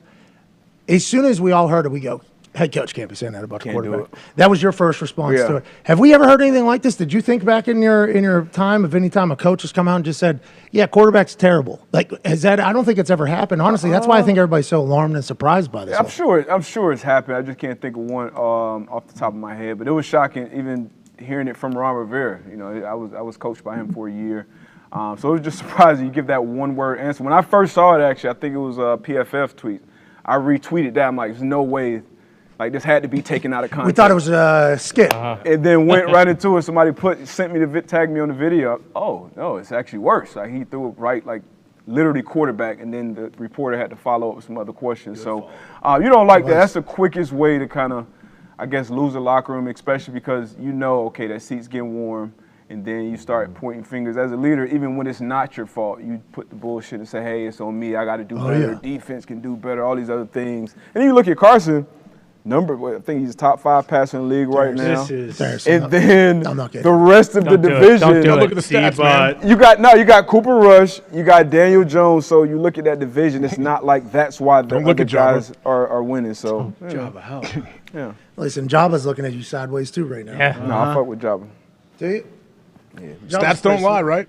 Stats lie. They do. Yeah, especially for Carl every single year. AJ, you hear me? They do. They're on everybody's side all the time. I can't take it anymore. Everybody has stats. Every side has stats. It's unbelievable. Carson, though, no more. There doesn't need to be any more Carson Wentz slander. He threw 7 picks in one game last year. Yeah. They were all dropped. Okay. Yeah. So then at the end of the season, everybody's like, his touchdown-interception ratio is unbelievable. It's like, watch the game, okay? Just watch the fucking game. Too much zip on the ball. The defenders can't handle it. Too much zip. Yeah, you're right. That's 100% the reason. But then whenever they need to be able to grip it somehow, they do, you know? So defenders can't get the grip on it all the time, but then seems like they do. Now, not just for Carson, a lot of guys. Yeah. Not just Carson. But that's what's going around right now, too. It's like, oh, Wentz has more passing touchdowns than, Mahomes and more passing yards than Stafford and all these people. But it's like, hey, it doesn't matter because a lot of the stuff that he does isn't stuff you can see on a stat sheet. Stats definitely lie, but it's hard for you to give a one-word answer and say quarterback. I agree. When a guy is top 5 in passing. You know what I mean? So, 1,000%. So that's my only point. Because he could have said, to your point of being a good leader, he could be like, when they say, how come you guys haven't won? Figured it out. He goes, well, we got it all positioned. Quarterback threw for 348 yesterday. He had a touchdown. We had a chance to win that game. We just weren't able to do it. And defense has, Chase is coming back, and there's other stuff. Like, he could have given an answer he could have utilized Carson's positives because his job is to lift up. He's the head coach of the football team. It is to lift up and boost your players. He could have gave the cliches that we hate to hear, right? And pumped him up big time and done what we think head coaches normally do and support their team, even though behind closed doors he probably is wearing thin a little bit and kind of frustrated. But instead, we go a bad day, Ron Rivera. Well, and I think to your point Had yesterday, a bad day. Had a bad day. You said, hey, if the head coach is saying stuff like this and what we've already heard about Carson in the past, where it's like he's really not that tight with, people in the locker room. We don't know if that's true, but all that stuff came out. That's all been alluded to. Exactly. So it's like, well, when your head coach is already taking shots at a guy 6 weeks into the season, like, how's the fucking team going to respond when you come in the next day and, it's like, head coach hates your guts. Why should I fucking have 12 any more confidence? weeks. Remember, GM, first day of training camp for the Minnesota Vikings. Kirk Cousins is a terrible quarterback. Yeah. Basically. Didn't say that. Remember, I got to make sure I get things right here. Kind of said it. Essentially. We all got like one of the great quarterbacks. Yeah. The NFL was a lot of good players. There were a couple of great players. Our guy's not one of those. Below good. Yeah, we just gave him another deal, fully guaranteed. Great deal. It's first day of training camp. It's my first day as general manager of an NFL team in training camp. Our quarterback, not Pat, Aaron, Tom, those guys that win Super Bowls and stuff. Yeah. But we'll make it. We'll try. Yeah. And they've come back. Yeah. And I assume the GM and Kirk have become boys. Sure. Mm-hmm. I assume that entire building has been together. So I think to Darius's point, this is a long season. Maybe this is when Carson decides it's time for me to be the best quarterback I can be, so that whenever the coach is having a bad day, his first thought isn't me. Let's let him blame the fucking offensive line at least. Maybe that's how Carson will view it, because the hunting season's right around the corner, and you don't want to go into hunting season with bad vibes, because just like manifestation, you go into the woods with bad vibes. Guess what? You can wear all the goddamn orange and camouflage you want. That's right. They're going to smell that negativity, and you got no shot of killing any deer out there. I also think there's a chance that Carson didn't even see this clip or hear this clip, because all he's thinking about is fucking putting that new gravel down in his driveway with his Bobcat right when he gets home from work. He might not even, like Ron may have said something to him, and he might have been like, well, shucks, coach, that's news to me. I didn't, If you wouldn't have told me, I would never know. If you never told me, I never know. He actually did say that. It's fucking harvest right now, coach. Yeah. What do you think? Coach, I got a new fucking Bobcat at home, okay? I had no idea. I'm watching film. I'm laying seed. I'm doing all that. You said what about? You said I stunk? No, it was probably taken out of context, coach. Don't worry about it, coach. Coach, like, no, I actually. No, I said you fucking stink. I said you're the problem. They'll get past it. Don't worry about it, coach. Don't worry about it, coach. Is it possible Ron Rivera's a John Deere guy, and that's what the real problem is? There's a chance. Anyone with a clue is a John Deere guy, so that could be it. But no, because Tone said, to quote the great Ron Rivera, and the internet is telling him, you disgusting cowboy hat wearing pig. That's what they're saying right now. I've noticed it has a lot to do with politics. I don't know anything about Ron and his politics. I don't know if it has something to do with AJ's birthday or not. I thought you were talking about the What's that supposed to offensive mean? or defensive coordinator for Washington. That's what it has to do with politics. Oh, okay, they're tied together. The team is in D.C. Of course, there's politics involved. Well, What are we Jack Del talking Rio. about? Well, he expressed his thoughts. Finest D coordinator. Defensive coordinator was celebrating Oh, Del Rio. Yeah. I forgot he's over there. Yeah, minor dust up. Jack Del Dust AJ's up. birthday a little too hard. That's a tough way to start season as well. I just dealing with a full political scandal. Yeah, it is. Will the Commanders ever win? Who knows? Who knows? Definitely not. New name, same outcome, seems like. Might have new ownership. Who knows? That's been reported on the internet multiple times. I've seen so many memes. Snyder ain't going nowhere.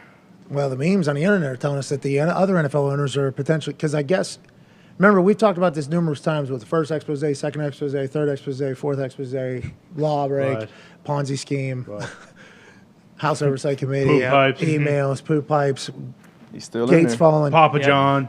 the whole thing. Sean Taylor. Every time we've talked about all of these things that have only happened, not Sean Taylor, but the other stuff in the recent history here, we've always, we've talked to Rappaport and we've talked to other people. We're like, can the other NFL owners say, hey, we don't want to do business with you anymore? And there actually is, I guess, a rule in there that they can vote an owner out if they feel as if, it's called for or whatever. So we've always said, like, if he doesn't get it for this, how's he going? If he doesn't get it for this, how's he? And he never has. But reports now are saying that they might think about doing it. But what the fuck does that even mean? How come he's allowed to be a Jerry World, but other billionaires have to go hide in Venezuela? What are you talking about? That obviously was something. Which billionaire was hiding in Venezuela? I think your great uncle. Oh, you're talking about great uncle Ron McAfee was hiding in Venezuela. You're talking about John McAfee. John McAfee was hiding in Venezuela. No, he was Still out there. No, He's in Bolivia. What if he is? You watch that doc, me too. Did you see the That last doc scene? is scary. He was living on a boat with guns and dogs and multiple people. Yeah, multiple German shepherds, 100 guns or something like that. A lot of booze. A lot of booze on there. Just on the run. And he shows up on land in Venezuela, and they're like, you can't come here. What are you guys doing? What are you doing? You can't show up with 100 guns and a bunch of... What are you doing? Then he goes to jail. Then he pays himself, gets out of jail, gets in the boat again. He's fucking somewhere else. This guy is a maniac. He's filming himself. He's got his videographer filming him smoking a cig like in a nice scene inside a jail cell somewhere, I think, in Venezuela. And he got a documentary crew to film his documentary crew. Genius. Where is this? What is this on? John, Netflix, right? I think it's Netflix. Yeah. It's John McAfee. I'm not related, but this some of tonight. the decisions this guy makes, think there's some goddamn the McAfee family tree. He's got some wild seeds down there. It seems like he is a maniac. I was just saying, Dan was out running a subpoena, and now he's just in Jerry World a couple weeks ago. Yeah, I was there. That was interesting. Did they find him? Because remember, he had his pockets taped. Yeah. And he had duct tape around his hands. Right. Yeah. So when they tried to subpoena him, What do you want me to do? couldn't stick to him. He never saw it. They said, we delivered a subpoena, and Dan Snyder's like, when? Where? How? I didn't get it. Then he went to Napoleon's Island. Yep. Yes. Napoleon's home island. Bonaparte. Yes. Went there with his yacht, parked out, skipped the House Oversight Committee. Yes. Then he got summoned again, and I think he did it via Zoom, right? Yes. Right. And that one wasn't Closed public. door. Yeah, it was closed door, nothing happened. So he ended up winning, and then he goes to a game in Jerry World and just does his thing. So that guy is a maniac. He's a guy. cockroach. You cannot kill him. Yeah, he survived. I mean, he survived the Me Too movement. You know, Three of them. taxes. Yeah, like yeah. it's a lot of shit. He's still. He's got to have a lot of shit on a lot of people. Oh, that's why he went to Dallas. Because Jerry, remember he told Papa John, him and Jerry were on the same email chain. Hey, They're- Papa, we need you to get Roger Goodell fired immediately. The Cowboys are famous for, What's that? and he loves cheerleaders. All right, let's move on. Jerome Boger, okay, will be officiating the. What's that, AJ? He loves what? The segue. He loves cheerleaders. D-Butt reminded me Oh, of the. cheerleaders. You're thinking he has photos or something of Jerry's? Well, that's what he was doing with his team. Anyways, Oh, Jesus Christ. there is a chance. Come on, Tone. That's real life. But just- also, I wonder when and if they'll ever do that. And how about expansion teams? How do they go about who's going to own those teams? Because they're allegedly starting a division in Europe in 2025, I believe. There's a Delta plane that's supposed to be the Concorde that's able to get from New York to London in 4 hours or something like that. So when that happens, everybody's assuming there's going to be an NFL expansion because when Jim Irsay was on our show, we asked him about expansion of the program. And he said, well, Concorde was supposed to get us from New York to London in like 4 hours. And then that stopped happening. And then the world got much further away. And the moon is 80,000 miles away. The Mars, 250,000 miles away. So whenever you're talking, and I think you'll get there once in your lifetime, Pat, not me. So he was talking about expansion and growing and distance kind of being the issue, not so much the fan base. So I think him alluding to that with the thought that there's another super jet coming in, I think that is, maybe planned together. Roger Goodell leaking this a couple years beforehand is normally a bureaucracy, the NFL, really slow to kind of move through anything. A lot of people have to pass on. Seems like it's already been a conversation, and good for the NFL, good for Europe. But how do you figure out who the fuck owns those teams, AJ, Yeah, how do you figure out who owns them, and how do you figure out, how are the rosters made up? Do you do like the NHL? Don't they have, like, when they have an expansion team, they have an expansion draft, and you have to, like, protect certain players, and some players are not protected? Will we see something like that? Yeah, and you have to have a home base back here. How do you work players out? Do we pay them more for traveling and living over there? All those logistics seem crazy to try to figure out. How do you play a full season? All of it is just going to be tough. Add 2 rounds to the draft. Like A lot of money, get though. More picks now, too. A lot of money. Hey, AJ, you saw that Tottenham Stadium? It's pretty nice. Packed, though. Yeah. Packed. Filled up. Yeah. Every game over there. Filled up. Yeah. Munich, Germany, they had like 17 million people trying to get 70,000 In tickets. like the first Damn. 6 minutes. Yeah. Well, I think it was also a lot of ticket people trying to scam people and shit like that. But the amount of, it wasn't 17 million. It was 500,000. Yeah, 570,000 or something like that. It was an absurd amount of money. 5X, 10X, whatever it was, or amount of people, to get in there. So the want is there. How would it work? I'm happy I'm not in the NFL. I'm happy we're talking about it. Like, we talk about these England games like they're cool. When we went and did it, it was terrible. Fucking hated it. Everybody hated it. Everybody hated it afterwards, hated it beforehand. Aaron right now and them are dealing with it. They didn't have a bye week. We didn't either. Like, Monday, we're trying to figure it out. Tuesday, we're still trying to get back into it. It's just a a complete kick to the nuts of your entire routine, which is what an NFL season is. Groundhog's Day. It's nice. It's not nice. It's a logistical nightmare. Whatever. It's a cool experience. But I'm happy I'm not playing in it. How would it work, you think, with people living over there, D? But I do. You'd have a home base, you think, where people would work out? And would that be where the office is, you think? How do you think it works, Darius? You have to have something over here, but what he said is it would be 4 teams, so you'll add 4 new teams at the same time? I think so, yeah. Yeah, I feel like you'll definitely have to expand the draft. How did they do it when the Panthers came into Panthers and Jags? Well, with the Texans, I think they did Texans. do the same type of thing where, like, a certain amount of guys on each team, like, the Texans basically just got them, and then they obviously got the first pick in the draft, but they... So Nick, I don't want to cut you off, No, guy. you're You good. might get to it. Are you going to talk about the supplemental draft right now? Is that what that is? No, I don't think so, but I assume that's part of it. So what is it, Nick, in hockey? Whenever they have an expansion, hockey's done this a lot. You can offer up, every team has to offer up 5 guys or something like that. They offer. You can protect certain players. Yeah, there's a protection list, and it's any combination of something like 7 forwards, 3 defensemen, and 1 goalie. Then the rest of your players are exposed unless they're entry-level contracts, which are rookies who were just drafted or have only played 2 or 3 years or so. You know Brant Boyer? Yep. Special teams coordinator right now for the Jets. I'm happy they're having success for that guy. Yeah. Zach is back. Hell yeah, Oh, Zach yeah, is yeah. back. But Brant Boyer was a special teams ace. Back whenever it was hey, run your face into a wedge. 12 years, that guy. Beast. Stud, dude. We're talking AJ. You would love Brant Boyer. Back when Larry Izzo was doing it, that era? Yeah, 12 years. He is flying right into the Concrete head and absolute more courage than anybody. Yes. 4-man wedges. Oh, stacked on top of each other. They had wedges on top of each other, so if you hit it, they would fall into the other wedge. So there was no. I mean, it was insane. Go make a pile. It was my first kickoff in the NFL regular season game. I'm like, holy fuck! We're kicking off from the 30, so there's really limited touchbacks. Hey, we're gonna get some collisions. Hey, we're gonna get some. He was playing during that era, badass dude. Guys trying to kill each other. Yeah, it is. We do not care about anything. But he was with the Browns, I think, and then he got offered up to the Jags expansion team. He was up in the thing, so he ended up going down there. They just kind of, take. That would be an interesting, I think, if I recall we were talking about it one morning because we were talking about the expansion shit. I don't know how it would work because I think London was supposed to get the Jags. So it wouldn't have been a thing for a long time. The Jags are just going to become a London team. So we still have 32 teams. Mm-hmm. They'll do all their home games for the first half of the season, and then they'll fly back, and then they'll have a home base in probably Jacksonville and just have all away games for the last half of the season. That was always kind of the conversation.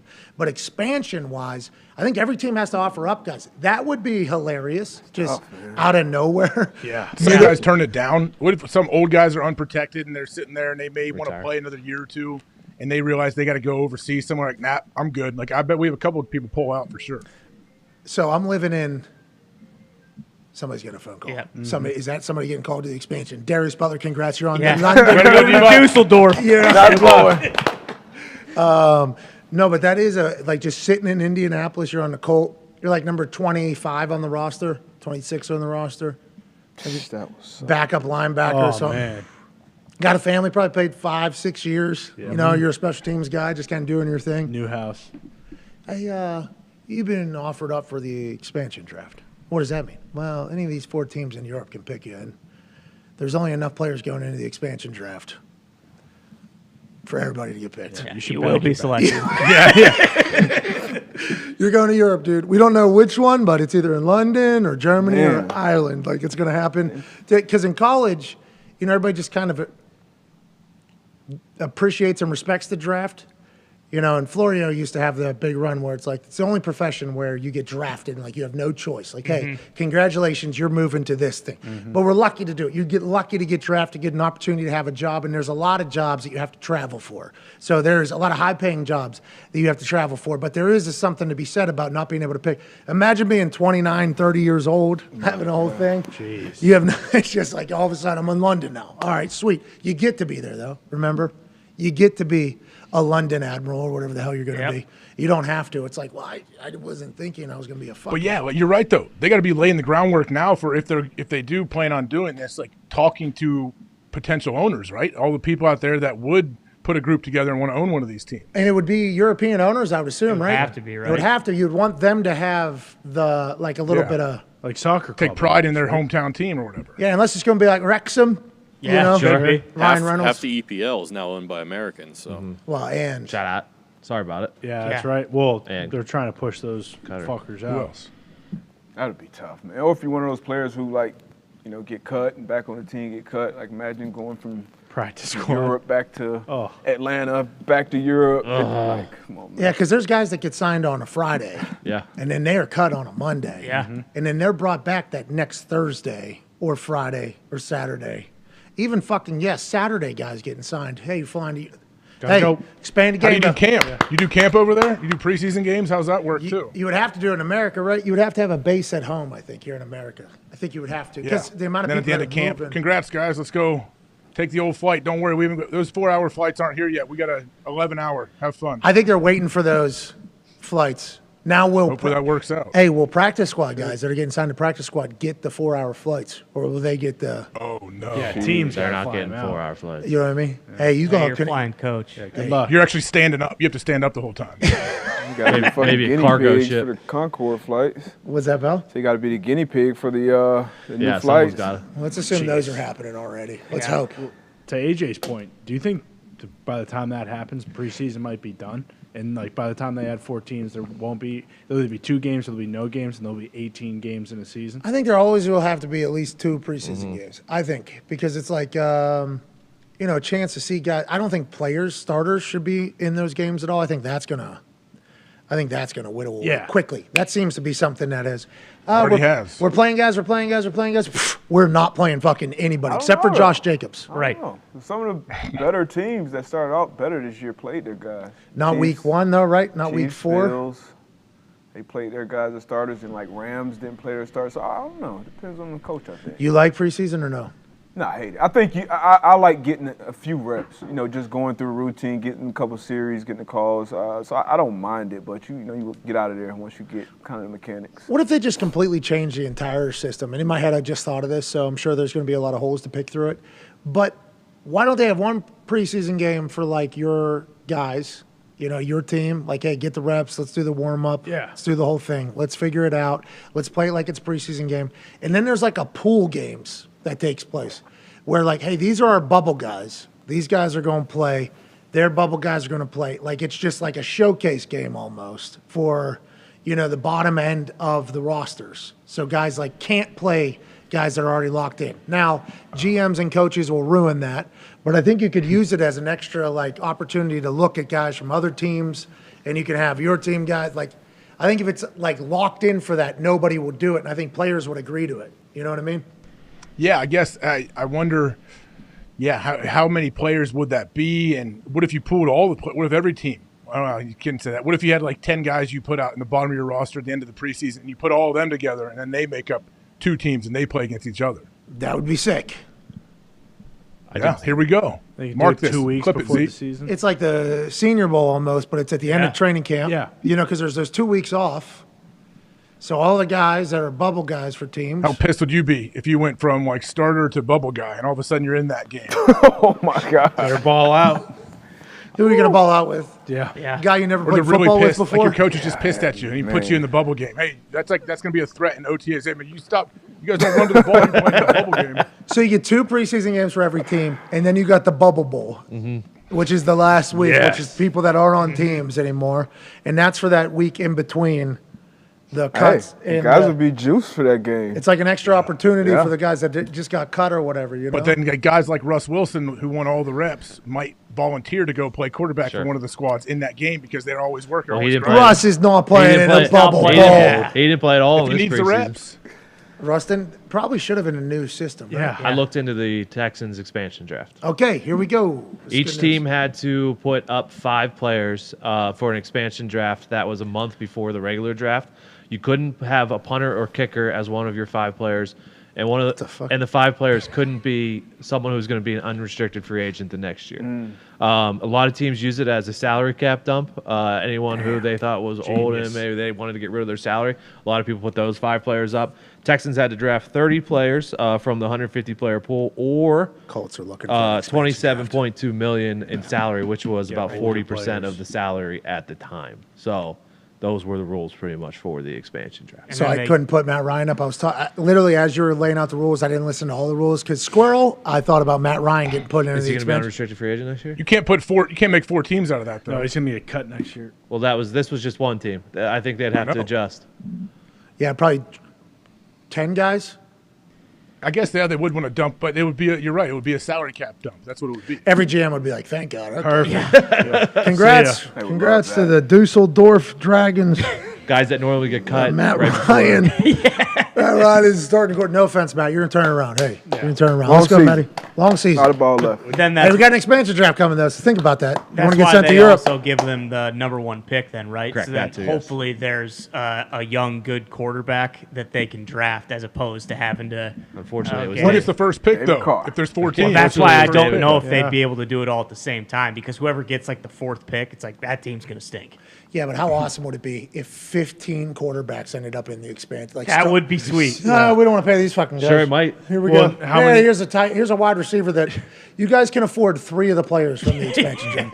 Here's Kenny Golladay coming in with $30 million hit cap hit. Matt Ryan's coming in at $43 million cap hit. Coincidentally, Here's Jimmy- Jared Goff, another $40 million cap Jimmy hit. probably would have been in there this year. Jimmy coincidentally. Garoppolo going in there, and these teams are like, 25, 43. We can't even. How are we supposed to? What the Well, hell? we got stars everywhere yesterday, but fuck, we can't pay. How would that work? Do they get there a was- higher salary There cap? was 25 Pro Bowlers in that were in that expansion draft. Yeah, so probably exactly what we're talking about. Yeah. Oh, good way to rebuild a whole team. Fucking reset the contracts. To your point, Pat, when that happened in hockey with the Vegas team, one of the reasons they were so good coming out too was they were incentivized to take certain players. They were offered draft picks by the teams giving away players like, hey, we got a heavy loaded contract here. If you take this guy, we'll also throw a pick to you guys for getting him off our books. Yeah, that's what they did with Marc-Andre Fleury. Well, and they Oh, also said, Stoner. hey, we don't care what happens. Give us fucking Stoner and we'll be good. Yep. And lo and behold. Did you hear what the Golden Knights did last night, AJ? I did not see it. What happened? Well, every single Golden Knight that Ty said yesterday scored. Ty might be a hockey prognosticator at this point. I said it. Hey, Stoner's got the cement out of his skates. So the fucking NHL is on notice Jockey right aces? now. Yeah, aces is looking. He had pocket aces last night. Let's just say that. Oh! Yeah. Wild Bill. Wild Bill cut his hair. He looks so goddamn fast on the ice. It's unbelievable. But How'd he that's do? it. He scored a goal. What? No big Wild deal. Bill, aces, What? and Stoner game What? winner. 25 seconds left in the third period. looked fast. Looks so fast. No cement in his skates anymore.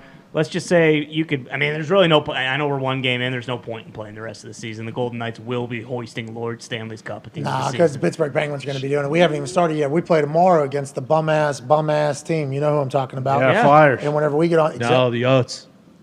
You guys got Oh, the the Coyotes. oh yeah, the bankrupt team. Yeah. Pens are about to do what nobody's ever done in hockey. So everybody needs to go ahead and tune in to what's going on with the Pittsburgh Penguins this season. First NHL team to ever go completely undefeated. Wow, 82-0. Starts tomorrow. Holy shit. Pittsburgh Penguins are doing that. Hell yeah. Darius, I know you're a big hockey guy. You're a Caniac, aren't you? You're getting a chance to witness no. that. You're Panthers yeah, guy. Come on now. You know South Florida. We won our first playoff series. Oh, here we last go. season. Yeah, then you got It's like, swept. you know, yeah, they got our ass kicked by the Lightning, but you know, Yeah, Lightning were a wagon, though. Always Go gonna be. Boch. build a step. Nick told me we should be good this year. Yeah, okay. No, you knew that, though. You're a Of big course, hockey yeah. guy. Just like Ty knows a lot more players on that team than those 3 guys. That's right. Fucking, do I need to, talk about Max Pacioretty, which they may have actually gotten rid of him. Yeah, but they traded fucking- him. Yeah, Alex Pietrangelo had fucking 2 apples last night. He's a great player too. I mean, Jeez. go on and on. Huge hockey guy. Good luck to all the hockey players. Yeah. Yeah. AJ's current Twitter profile pic is him dumping Laura? Lord Stanley right into the mouth of Jack Johnson. That's right. After he won with the Colorado Avalanche. Great last photo. year. It's a great photo with a great tweet from last night. Spoiler alert, says AJ Hawk. Spoiler alert. Tyvis Powell says, if you broke your right foot, do you think that you'd be able to drive with your left foot? Now, this is not what AJ does. AJ drives with both feet. Right. The question was, if you had no right foot, only driving with 1 foot, could you do with your left foot? AJ, spoiler alert, yes, if you have an ounce of athleticism. AJ, did you think that he was talking about driving with both feet, or did you understand the question here and you just think the answer remains the same? I understood the question, and I love Tyvis. He is a great dude. I know him well. No, I Tyvis understood question. exactly what he's saying. It would not be fun to drive just left-footed, but you could absolutely do it. What about driving just right-footed? Oh, no way. I mean, that's just stupid, but yeah. You drive 2 feet, 1 foot? Nah, 1 foot. Yeah, because you're a human. That's a Tyvis question. The Tyvis played with the Colts. When? I think you were there. Pretty sure you were there. I don't know what years though. You sure? Yeah, I think Pat was there. Tyvis, good guy. Great guy. Great team. Ohio State guy, right? Yeah, that's I think. Oh, where he is. jeez. Was he a good guy then? Is he your team? Was he on your team?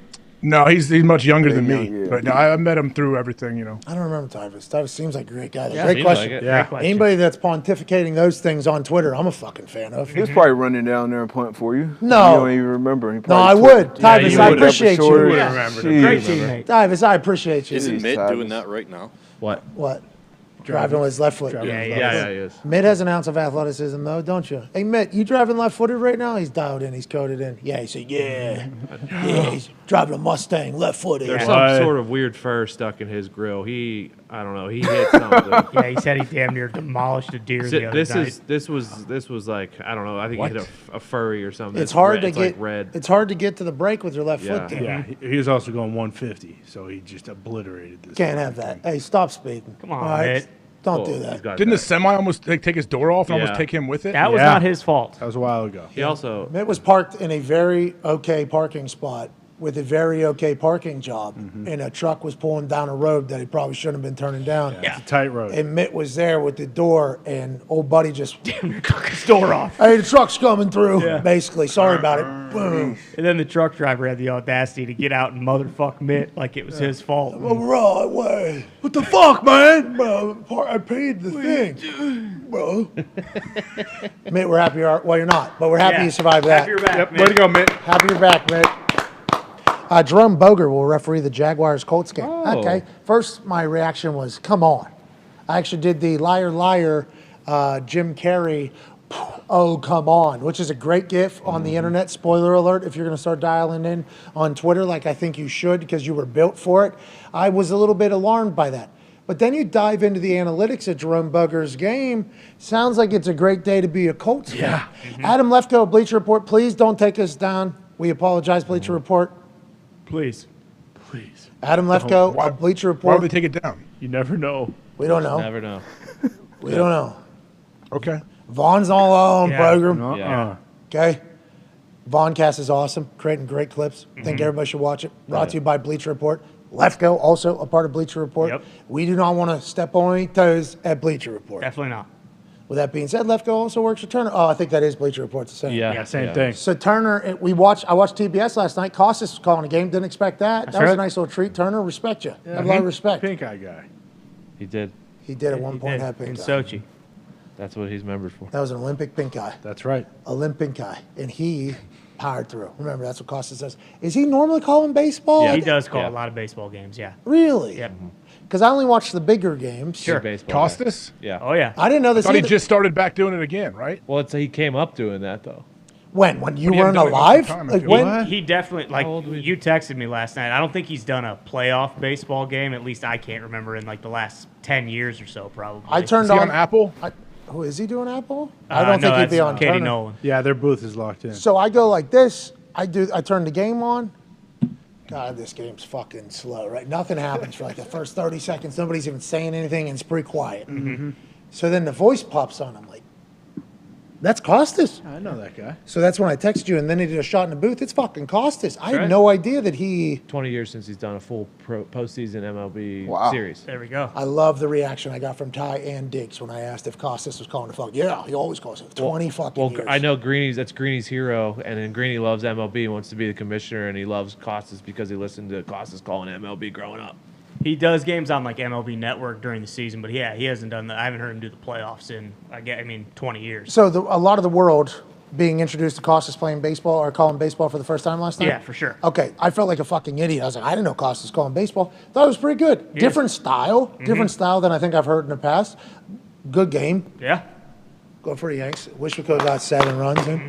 Was he able to fit Who his was it? horse in the booth? What's that? His horse that he rides, it's very tall and very high. I didn't know if he was able to get it into the booth. I didn't see, but I do think he was at Yankee Stadium, right? Yeah. So I think he was. It's a big booth. I think he was. He got it in there. I think he was talking down into the mic. Joking, Costas. You're changing the world. We know it.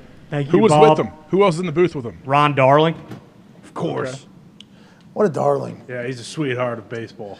Nonetheless, I was surprised here. Costas interviewed Vince McMahon a while back. Yeah, it went well. I think I saw that clip whenever, I was about to talk to Vince McMahon. Yep. A lot of people were texting me saying, hey, is this what's... Check it out. Some ideas. But I was, I was watching the game. I was surprised by Costas. Welcome back to baseball. Yeah. There you go, Bob. Yeah, you Bob. Anyways, Turner owns that. I didn't know Costas worked for Turner. I guess he's doing TBS games for him. Lefko of Bleacher Report. We are fans of Lefko. We don't want to start any shit here from Bleacher Report. We're just reading a tweet. That's right. Just reading a tweet. That's all. That's it. A Lefko tweet. Not from Bleacher Report. Well, Lefko. By way. By way. By way. Adam Lefko by way of Bleacher Report and Turner. Yeah, so kind of. So we don't want to step on any toes, though. Yeah. He posts that since 2016, home favorites in divisional games with Jerome Boger are 18-3 on the money line. Okay, it's 86%. We like that. In the same 21 divisional games, home teams are 12-7-2 against the spread. We like that. Home favorites of 7 points or more in that 21-game span are 4-2-1 against the spread. Divisional game totals with Boger officiating are 19-14 to the over. Since 2016, Jerome Boger has officiated 4 Buccaneers games in the Brady era. Tampa Bay is averaging 32.5 points per game at home. That increased to 35.5 points or whatever. So, I don't know about that last stat with Tom Brady and the Grady Jarrett situation, obviously leading to this research. Colts are winning this weekend. Let's go, D-Butt. Lock it Back in. wins. Lock it in against the spread and money line. 64%. That's as good as 100% in a lot of cases. Yeah. Fucking Colts are undefeated this weekend. Boosted. Chuck's hitting the anvil before the game. What? Oh, he is? Chuck Pagano is fucking. Didn't know that. He's fucking gonna bring that. Yeah. He is, isn't he? Oh, hell yeah. Hell yeah, Chuck's gonna bring Slams that that thing. thing. Then do a let's go. Who knows where they got him? He should stop by the suite. I'd love to have you, Chuck. We'll tell him that tomorrow when he gets into town. Colts are a lock this weekend. That's what I just read. Darius, you feel the same way? Feel the same way. How's JT doing? Taylor's back in practice? Is injury still out? What's going on? AJ, how do you feel about the Colts? We need those types of questions. No, we need I Taylor. don't feel we great need about Hines. it. What if Jerome self-scouts and he sees this tweet? He will. I don't think he's the type of guy to change do it up that. a little bit. Yeah, he doesn't. You think Jerome Boger's changing? He ain't changed for anybody. No. Come on. I think Hell you're no. safe too, because if you look at the sack that Brady got, the roughing the passer call on, I feel like Matt Ryan's been sacked like that 150 times this year, like exactly the same way, where he just gets ragdolled and kind of gets thrown around. So I ball's think probably flying. yeah, away, you can. I think you can expect 7, 8, 9, 10 roughing the passer calls this He's weekend. had 10 fumbles. He has. Yeah. That's not a good stat for a quarterback. 10 fumbles, 4.5 games. 5. Yeah. 4 How many and a has he half. lost? What the hell are we doing? 4? 3, 4? And he's thrown what, And it's 5 not or even- 6 picks?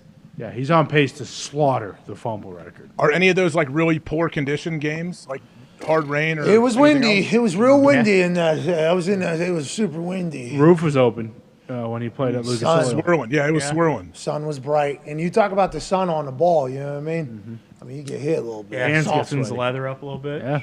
Yeah, he gets slick. He likes that ball real slick too, like That's a right. K ball. So maybe just pull a little bit more grip on that thing, so whenever you're getting bang every other play.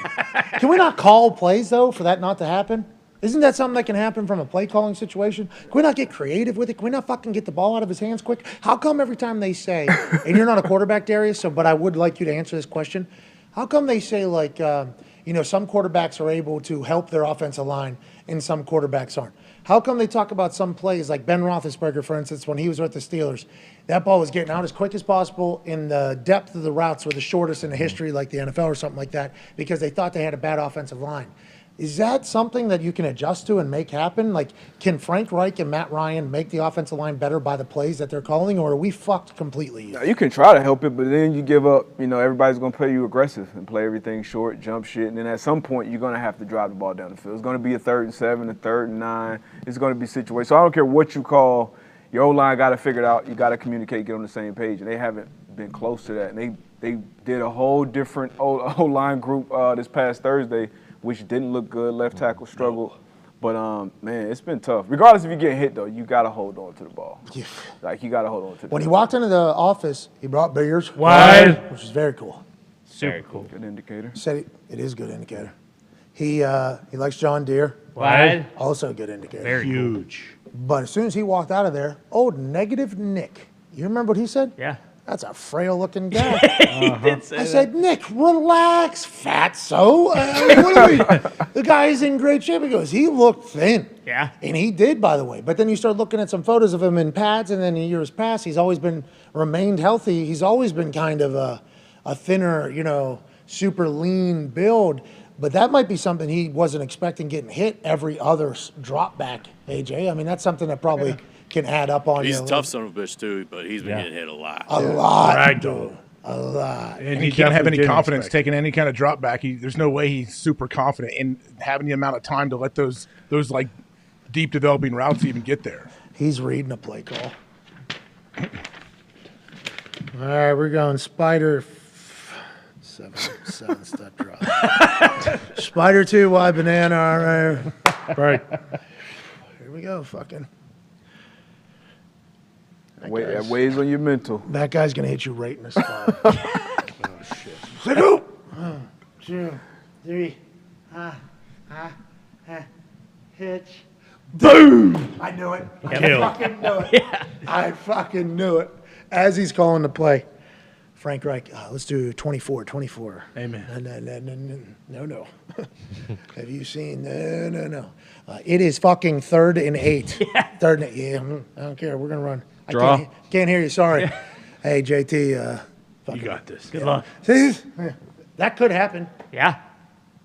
It's not yet. No. Early in the season. No. Early in the season. We're not there yet. Super AJ. early. A lot of hits. Barely even October. If he's expecting it, just hold on to the goddamn ball. Well, I think that's. Squeeze that I think thing. he's like waiting, and then when he thinks, "Oh, I'm good," boom. Boom. That just builds up the fear even more. I bet if you asked him before the season, like, hey, Matt, you think you're going to get killed this season because the Colts' whole line sucks? He'd probably say, no way. That's why I came to Indy. Because the offensive line's great, the running game's great. That's why I'm here. It's the most expensive O-line, right? Probably a selling point. I sure hope quarterback. not. I think so. I asked him in his press conference via Kyle, the athletic trainer, who's the man. I asked him via Kyle to ask Matt Ryan what he knew about Jonathan Taylor. And he said Jonathan Taylor was one of the reasons he came, because the run game and the offensive line and everything is so good at his stage. He was like, yeah, this is exactly what we fucking need. Yeah. And then I could just do one of these real quick, and then we got boom. Bang, Pittman. No problem at all. Give me a tight end. Give me Mo Alley Cox. Give me Pittman. And then we just go right back to the best running back in the game. This guy's the rushing leader, rushing title holder, MVP candidate. No problem. We got an offensive line that we're investing in. Boom, boom, boom. I'm going to be able to play for fucking 10 more years. No worries. Here we go. Here we go. Then he gets here first game. Boom. Hands it off to Jonathan Taylor. Boom! Both of them getting tackled in the backfield. All right, next week we'll get better, won't we? Next week, hand it off. Boom! Blow up 10 fucking fumbles later in 4.5 games. You're right. There's no way Matt Ryan saw this coming when he came to Indianapolis. It's fixable, though, right? It's fixable? Fixable? Oh, no. I mean, AQ said it's fixable, so I'll go with AQ. yeah, but I don't know if AQ saw Bernhard Raymond get his ass beat last Thursday. That was a left tackle? Yeah. Right. First start, right? Right tackle wasn't much better, though. Right guard, also a problem. They helped him Give him out. some help, man. They helped him out quite a bit. Yeah. I don't know if you can chip he everybody. hunkered down a little bit in the second half. That's tough. A lot of nerves, prime time, first start. Shit, it can only get better. It can only go up from I agree. here. I think yeah. so. You know. I think Sure, so. let's go. Let's We're go on his 7-9. side. Let's go, cuz. You fail a test, it can only get better, too, but you still might be a doofus. That's a pretty good saying. Wow. I mean, I appreciate you making reference to like humans taking a test in a class or Yeah. something like that.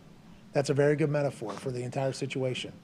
But I don't think you're scared to death that you're going to potentially get broken in half whenever you're taking a test like this guy could have felt in his first ever primetime game at left tackle. And to our point from earlier, right tackle not doing that great, right guard not doing too great. Yeah. So if you're that rookie, can't get much help because where do we send the running back?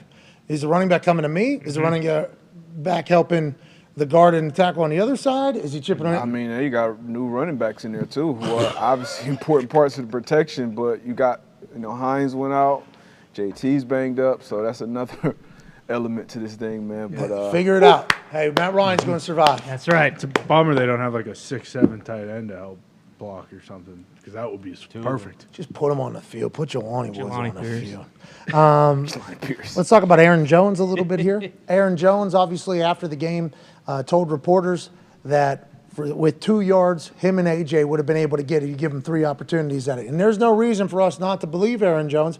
And there's no reason for Aaron Jones to say that if he actually believes that, which he should. There's a stat coming out about Aaron Jones that he is currently averaging 6.39 yards per carry. That's the best in the entire NFL. He ranks tied for 19th in rushing attempts with 61. That's via Matt Schneidman. Hey, Schneidman. Atta baby. Way to go, Schneid. Way to go, Schneidman. Hey, let's go reporting, Schneidman. Hey, baby Schneid. Stir in the pot. Hey, we appreciate you, Schneidman. Well, I don't think give him the goddamn ball is what everybody's saying. A.J. Dillon's also having an incredible year, and Aaron Jones is getting obviously frustrated. After week 1, everybody was saying, can't have 4 targets or whatever for Aaron Jones. Can't do it. We got to get better. We got to get better. And then somehow it gets lost in the mix. A.J., why does that happen, you think, with Aaron Jones? He's an incredible fucking football player.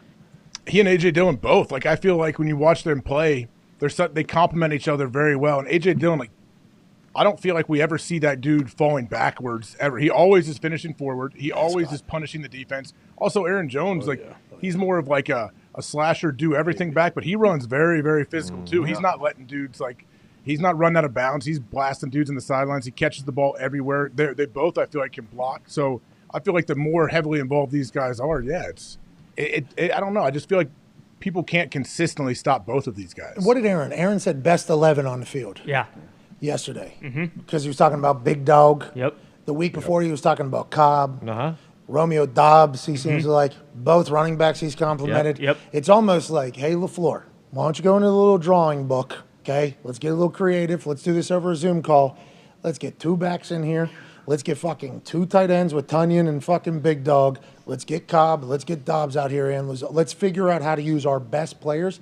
Why do you think some play callers get lost in the middle of a game and maybe forget about a guy? Do you think it's just situational, Darius? Do you think it's on purpose? Do you think that some people can't see what we can see? Like, do you think LaFleur thinks differently of Aaron Jones, or it just gets lost in the mix almost? I think that's ultimately what separates the okay ones from the good ones from the great ones. Play callers? Yeah, the ones that can, the play callers that can adjust, that can kind of feel, okay, how's this game? Okay, we had a plan, but this defense, their plan is better, so now we have to move on to plan B or C. But to that point of that tweet, he's averaging over 6 yards a carry. Yeah, he's 19th because he's obviously splitting carries with Dillon. It's kind of similar to what's going on in Dallas. Like Pollard, it's always, every game he has a big run, so people are like, hey, he needs to be running back 1. He should be getting 25 carries. But we're playing against that offense. Like Zeke, what he does on that other side of like that pounding and falling forward for 3, 4, 6 yards, and you had that change of pace with fresh legs back there. Like, that's tough. And the 20 personnel for defenses, it always kind of puts you in a bind as far as how you're going to match that. You're going to match it with base, you're going to match it with sub, and then A-Rod obviously has the ability to check in and out of plays. So, that's what separates good play callers from the bad ones. I wonder how I would be as a play caller. Terrible, I think. Just because if I know me at all, which I've been with me a long time, it's terrible. You might let your emotions creep in, I'm guessing. Well, for sure. I mean, if we don't like the way somebody's talking, we are certainly attacking said person. Like, we're going to have to get that.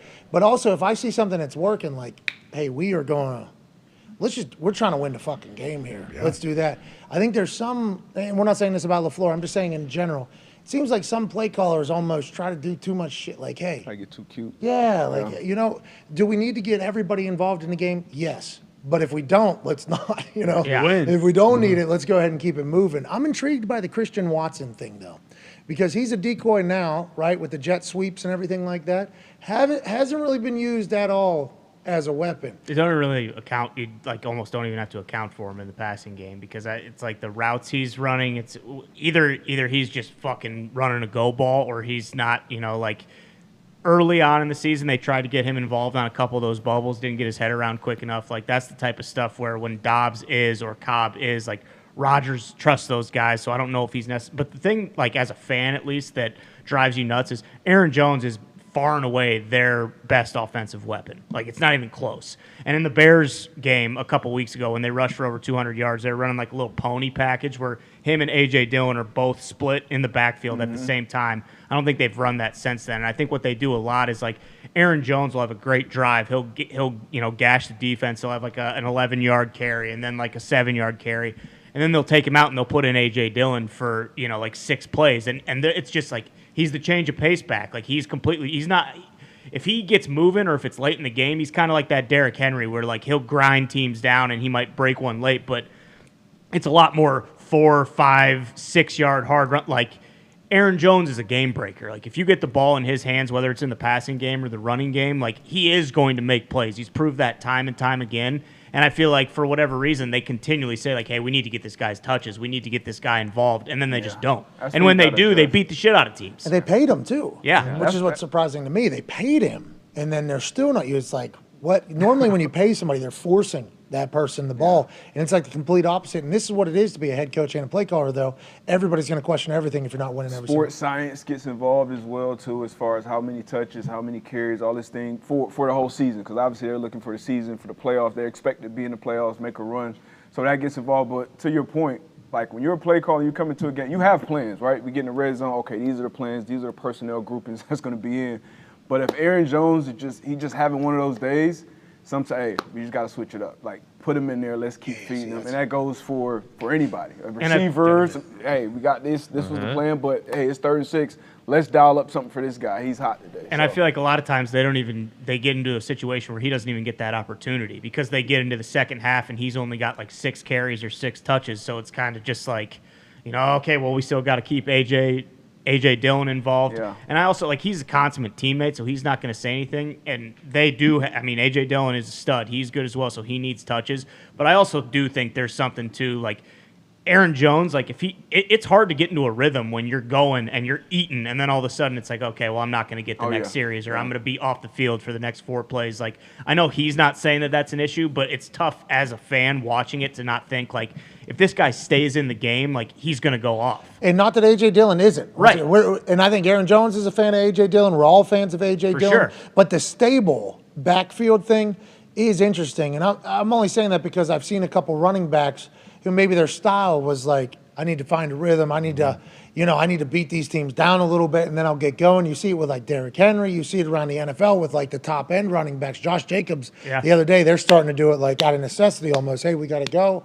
It's I wonder what Aaron Jones would be if he was on every single He down. was getting 25 carries a game. Yeah. Which is why whenever they drafted A.J. Dillon in the 2nd round or whatever, everybody was like, you draft a quarterback, we didn't need a fucking quarterback. And you draft a running back, we didn't need a fucking running back. Those are the only 2 positions, on the offensive side that we got the guys at. And now it's how can they make the most out of all of it, A.J.? Well, I think D-Butt hit on it. That he mentioned, the sports science and everything. I'm sure they're telling Aaron Jones, hey, man, it's a long season. We need you for the final push when we're really making a run at this Super Bowl. So we don't want to wear you down, give you too many carries now. We know we're going to be there in position, hopefully, to make a run. And we need to make sure that you feel as good as you possibly can when that time comes. I get it.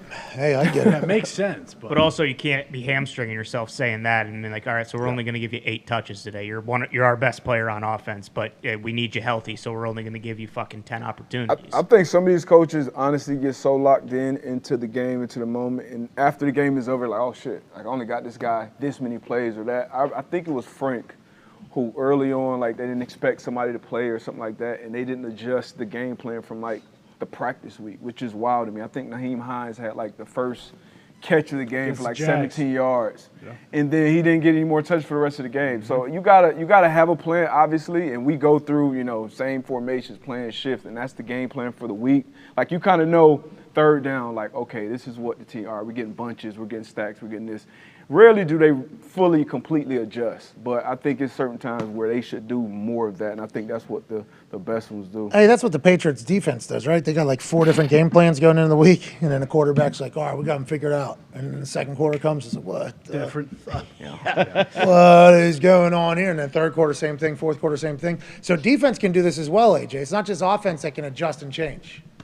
Oh, yeah, defense can do it. It's just you got to make sure you have the right personnel that can do it week to week and make those changes because it's a lot on guys, a lot of moving parts, I think. But the best offensive play callers, I think I've said forever, they take what the defense gives them. Whatever the defense is, what their plan is, they're going to – the first 15, the script, they're going to see, okay, how do they play bunch? What's their empty check? What are they doing here and there? And then you adjust and you take what they give you. If they're loading the box, we're not going to sit there and try to pound our big running back until you take the guy out of the box. Hey, most defenses, that first 15 are going to have to show everything that they got basically for the entire day. Now, we just said that the Patriots change quarter to quarter and everything like that because that's just the way they operate. And it feels like that would be the right move.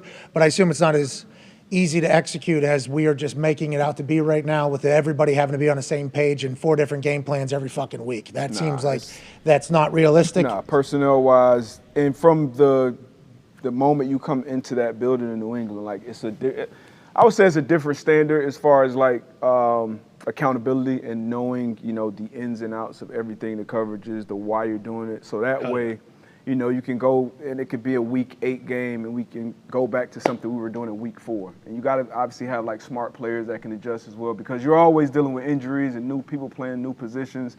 So to AJ's point, personnel is big on that. So every coach, every team can't do that, but you got to be able to adjust. And to your point about checking the first 15. Yeah. That's so most teams, the first 15, you're going to learn what the defense is going to do, probably. Yeah, but you have multiple things. So we'll have an empty check, but we'll also have like a second empty check. You know what I mean? That we'll go to, or same thing with the bunches. Like, hey, all right, we're coming out first. The plan is to lock the bunches, and let's say the first 2 third downs we lock them and we get good results, we may stick with that. Or if we get bad results, we may switch it up. We got a plan B. Yeah, we always got a plan B. Sometimes it's plan C, but so you'll see things and then you'll adjust. So why is that the first 15 then is just what the offense is trying to see what the defense is going to do, even though the defense probably has other options available if you have success, or is that to see what your team can do well on that particular day, you think? AJ, none of us are offensive players. This is a great conversation for us to have, obviously. I think each coach might give you a little different opinion on why, like what they want to do in those first 15. But yeah, they're gathering information. I didn't gather information. How they play this look,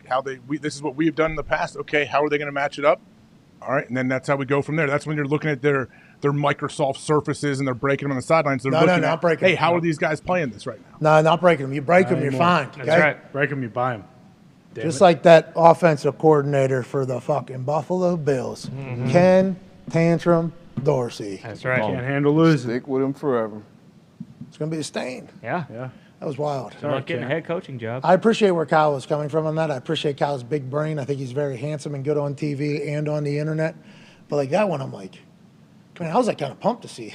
Yeah, it was sick. I was like happy to see that we still got that. Yeah. Like somebody cares enough to lose their shit in public. Now, let's not make a habit out of it. Okay, listen, we can't be making a habit out of that. that cannot be every day, every game type thing. But also, like, dude's fucking invested. Players are going to love that. But you break the tablet, AJ, you're getting fined because Tom Brady did it on primetime television, pal. That's why, AJ. How much do they find? How much do those tablets run nowadays? Game check, I heard. Yep. Yeah. Take Oh, everything. no. Yeah, it's game check, Yeah. Serious? No. Oh, I was about to say, wow. 10 grand. I have no idea. I've been Is that fined like conduct detrimental? Yeah, I've been fined like 70 grand because of tweets. So I wonder if a Surface, you can that's hardware at least, not even just software. Yeah, I mean, those things retail about $700. So if they're finding them more than that, I think that's pure poppycock. And tweets are like. Do you know anybody $5. that has one? A Surface? Yeah. Yeah, I just one guy who's watching the NFL and he seen that Tom is using one. He said, "Oh, give me one of those. I want to watch film on." Yeah. Yeah, that one guy. How mad is it's still though? You still find commentators saying, "Oh, they're looking at the iPad." I'm like, how bad is Microsoft's got to be so pissed? Well, they should just hang it up. Yeah, call it. Yes. Yeah. Because Why do the players all have iPads? Yeah, every team is like, "Hey, get your iPads out." They literally, boom. And then game day happens, got to use an entirely new computer, an entirely new software. How does this fucking thing work? That makes no sense at all. Have an iPad all week and then, all right, go do Surface. Can't get mad at it either. No. Don't break it. You will be fined. Conduct detrimental to the league, to the game, and to the team because you embarrassed all of us. It's like with Apple trying to get in the rights deals, I wouldn't be surprised if they try to make a move for the iPads on the sideline. And you would hear every player and every coach be like, fucking I know how to open this. All right, geez, you do this. All right, you hit a code. Fuck, it's every day of my life. You still, you know anybody that doesn't have an iPhone, Darius? Yeah. Me Got too. some people holding out. I met some more people through my travels here that tell me that their phone's more secure than mine. And I'm like, hey, I want to let you know, kids these days, they can fucking get yours too. Oh, yeah. They can get no problem at all. You can get whatever. I don't even know if security's even worth a conversation anymore. Everybody needs to understand, it feels like, and I don't know shit about fuck. Neither does AJ, and I'm not speaking for AJ. AJ can give his opinion on it immediately afterwards. From my understanding, there are whiz kids out there that just understand coding and technology better than the people that are creating it, okay, the people that are in it. These kids who grow up in it understand they can get into whatever the fuck they want. Simple. They can do whatever the fuck they want, AJ. I mean, they could just, they want to get into a If they bank. want to, they will. If they want to, they will. I guess all your job is to don't make it too easy on them, I guess, right? Yeah, I guess that's what we're thinking from the phone companies and from the. Still, if they want it, they'll get you. They got Bezos. They get anybody. Bro, you get an email every other day from a company that you subscribe to at some point. We've been hacked. We'll let you know this information we gave up. What information did you give up? Oh, just your social security number, your bank number, your all address. your credit card information. It's like, everything should be good. We got it back to good, though. Just something. It's like, okay. And then you go 2 days later, it's like, when did I sign up for a fucking Foot Locker subscription? Yeah. Oh, they have your credit card, your shoe size, and also the house that the shoes went to because they're all being tracked. It's like, what? Everything's okay, though. Come on back to Foot Locker. Like, not saying that happened to Foot Locker, but that is literally how it feels with some of these emails. Like, we would like to tell you about a data breach that we have has occurred or whatever. Everything's okay. Everything's okay. We got it figured out. We got to the root of it. But 3 months ago, if you haven't seen any money go out of your account, thank God, because we gave away everything, basically. We got a lockdown now, though. You should think about changing all your information, though, because we're fucked. And then next day, email another company, same exact thing. DoorDash, what's happening there? They got my credit card. They got my house information. They got everything I need. If they get hacked, we're fucked. What do you have? Hulu. What do you have? Anything you're subscribed to. It's like you're banking on all these companies to be locked down. I want to let you know they're going to get you if they want to. We're all running out of passwords, too. Bro. Yeah. And then the phone remembering the crazy-ass password that it creates. Like, I'm not doing that ever. Even though everybody says I should. I'm No. Well, what if my phone one day just says, actually, we don't remember? No thanks. Like, Have you ever used one of those that No. they try to get you? They're like, would you? They're like automatic, They want you to you know? write it down somewhere too, or put it in your like. What are you gonna do? We have some.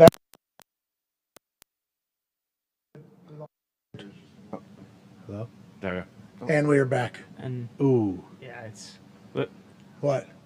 I sound good in mine. You sound like you're underwater in mine. Yeah, in mine as well. What could have happened? I mean, this is another. Somebody's fucking with us. Somebody's watching. It's like, oh, yep, sure can. Okay, There I'll it is. show 'em. That's a kid. Oh, yeah. I hear me now. Do you? Oh, you're back to Now normal it sounds normal. Now we're good. Hello? Is there anybody Out there. there? Yeah, you sound good now. Can anybody hear me? That's what we're talking about, though. That could have been a kid somewhere watching at home. Just said, you know what? Fuck these guys. It could have been Max Duffy, maybe. Nah, I don't think he'd be good at it. Somebody that knows Max Duffy could have been like, boom, could be this person. Like this- You have no idea. The Shiny Flakes documentary, we saw that kid dealing drugs out of his room. He went into some like deep, dark part of the web that explains how you can just go in and hack people if someone wants to learn how to. Yeah, you have to hack your way into the dark web. I believe. Yeah. So you get into this like gold. Silk Road.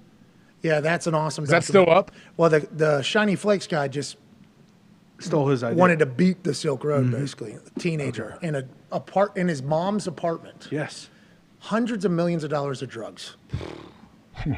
Just sending them out. Wasn't he was just putting them in the mailbox, right? Yeah. Just because he wanted to see if he could do it, and then it became like a full thing, and it was like, yeah, you can. And then now in jail, obviously. But they hack their way into the dark web, I believe. And when you're in there, you can just kind of get into. It's like a transfer portal almost. Yeah. You just fucking dive into anybody's shit. I'm here. From my understanding, I'm way too dumb to do it. No. Thank you to whoever hacked into our shit though and made our voices better. Yeah, that was crazy. Thank you, hacker. We have some bad news. We've not been able to hack our way into any audio going out to Gabe Davis, who was supposed to join us 2 minutes ago. Fuck. So the studio that's been running for 4 weeks, all of a sudden out of nowhere, doesn't operate. Huh. Which makes sense whenever you pay, the amount of money that we paid for this studio. Can you hear me? Now we can. You're back. Now I can hear you. Let's take 5. Yeah, there we go. I can't hear anything. Can you hear anything? I had your mic is not working. Your Yeah. mic is working. You are back. What the fuck? Yeah. You are not. You're still off. Mine's good, yeah? Yours is good. You're good. Can't hear anything in the ears, I don't think. I can hear you. Hello? No, nothing No? in the ears. That thing's blinking completely. That thing probably had a full reset down there. Yeah, you sound good Oh, still. yeah. All these are blinking. You're right. All right. This is good. Let's take 5. Okay. Yeah. Let's Okay. take 5. Yeah. We'll be back on the other side. Maybe we figure out how to get Gabe on. Probably not. No. We also got some big time news to chat about. And I don't know if the music's playing or not. 'Cause No. I It's not can't playing. hear anything. There's some big news to talk about, though. Brandon Staley, Tua stuff. Yeah. Dan Jones setting records right now. Yeah. What about what the Packers offered OBJ last year? Let's revisit that to see if there's a chance Odell Beckham Jr. becomes a Green Bay Packer. Geno Smith and what the Seahawks offense is. There's so much to talk about. And there's also an everything DB coming on the other side. Let's get better at football. Let's get smarter at football. Let's cover the football in 5. Now, before we go, though. Okay. Let's go, Darius. Here we go, D-Butt. Come on. Make it happen. Music's back. Music's back. Music playing? Yep, just started. I don't know what Zito's telling me to point at. I can't hear you, Zito. I don't have the thing on. That almost blew up my ears twice. I'm not. D-Butt's just mic's for not now. working. We'll wait till the break. Here we go, D-Butt. D-Butt's mic's not working. We know. Oh, we know. Yeah, Drain that thing, D-Butt. Darius, before we take 5, Take 5. if you make the shot from the stage money shot here, Come on. we will give $500 to 15 people that retweet this, put their cash tag in a reply, and say something nice to somebody. We need nicer things to be said. Here you go, I said D-Butt. some mean stuff about somebody earlier today. He deserved it. Yeah, it was Now true, it's though. time to flood the world with nice stuff. Here we go. And Darius is going to make it. We're going to give away some money. People are going to say nice things to each other. And we're going to have a glorious Wednesday. Ain't that right, AJ? Absolutely. He's going to drain this first one, too. Yep. That's right. D-Butt from the stage. Oh, man. Oh, Should've if done you that make this arm one, like we'll give it to 13 people. Okay. Oh! Oh, look good. Football. Football.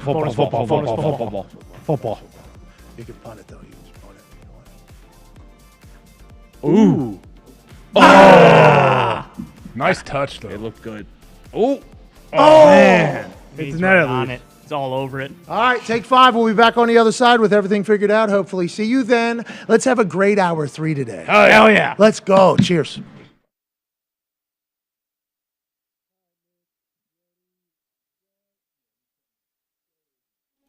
Saturday night, our megacast, ESPN2, Clemson, Florida State, 7:30. We'll be live in the FanDuel Thunderdome. In theory, we can set up some incredible trick shots In theory. outside the Thunderdome. In theory, we'll be able to do that. That's what I'm talking about. Now, will we be able to execute it? DVD. Time will tell. Gotta find out. We have, I think, a special guest coming that is worthy of watching for. Ooh, in person. I think so. It's going down in DMs right now. I've not got an official answer, but the way Chris that, Angel? Oh. no, he's got shows on Saturday. There's no way he's going to be able. He's got a sold-out theater. You can take Chris Angel off the list. But he might just appear. You never know. He's a magician. In theory, wires have been connected to pull off what we're looking to pull off. Worth a watch. Ladies and gentlemen, a man with the dog mentality, Paisano, Coach Sirianni. You're fucking awesome, dude. Did you ever feel any pressure that you were going to have to change and adapt to being a head coach and speaking in the same bullshit ways that every other head coach talks in? Some of the best advice I got was be yourself, because if you're not yourself, everyone's going to see through it. The messaging is the same. You're just doing it in your own way. And I think that's the most important part. And being authentic, you're 100% right. As you were saying, if I wasn't me, everybody who would tell the fucking locker room immediately going to be like, well, this guy, he's a stooge. There's another coach that wants to talk to you. Coach Sirianni, your question for Coach Sirianni. I feel like I know you just as good as I know myself. What is it about Jalen, you think, from your point of view, last year to this year, that is like cementing him as a guy that people are talking about? This motherfucker might win the MVP. Well, I know which one thing you want me to say. He's a dog. Yeah! Yeah! He's a dog. Yeah! Fucking dog! Do you maybe want to play best 2 out of 3, rock, paper, scissors, coach first coach? You're there forever, huh? Like, you have to have that mindset as the head coach. Like, do you feel like you're the perfect head coach for the Philadelphia Eagles? Because it feels like the team is the perfect representative of the city of Philadelphia. And I might be wrong. I'm from Pittsburgh, so the Johns are going to judge me for that. I love the passion of the city and how much they care about football, because I care about football. I love football. I don't have a lot of hobbies. My biggest hobby is football. Rock, paper, scissors, shoot. Oh, what you got? Scissors. Yeah, the same person. Okay. We both threw scissors. Dog mentality really is to be in the moment that you're in now and not worry about what happened in the past, not worry about what's going to happen in the future. It's all about our process and about being here today to make sure we're about to go 1-0 this week. That's it. Rock, paper, scissors, shoot. Ooh. I definitely got Jason Kelsey the kegs of beer. I was just trying to sweeten the deal of him coming back. As long as I'm the football coach here, I want him here, so I'm ready to give as many kegs of beer to him next year and the year after that and the year after that because that guy is a dog. Rock, paper, scissors, shoot. Same man. We are getting our ass kicked in this preseason game. Belichick is taking it to us. It's halftime, and we are getting booed like you've never been. I was like, paper, rock, paper, scissors, shoot.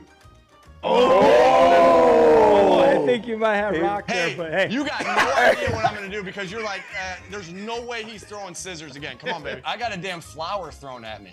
Right? A flower chucked down. We lost to the Chargers. Boom, flower chucked down. Hey, how's your little manure settling in? That's literally what that John said as they were throwing that John at you. They were like, how's the manure and how's the flowers coming, coach? Hey, this is game 7 here. Rock, paper, scissors, shoot. Scissors again. He threw scissors again, so did I. Rock, paper, scissors, shoot.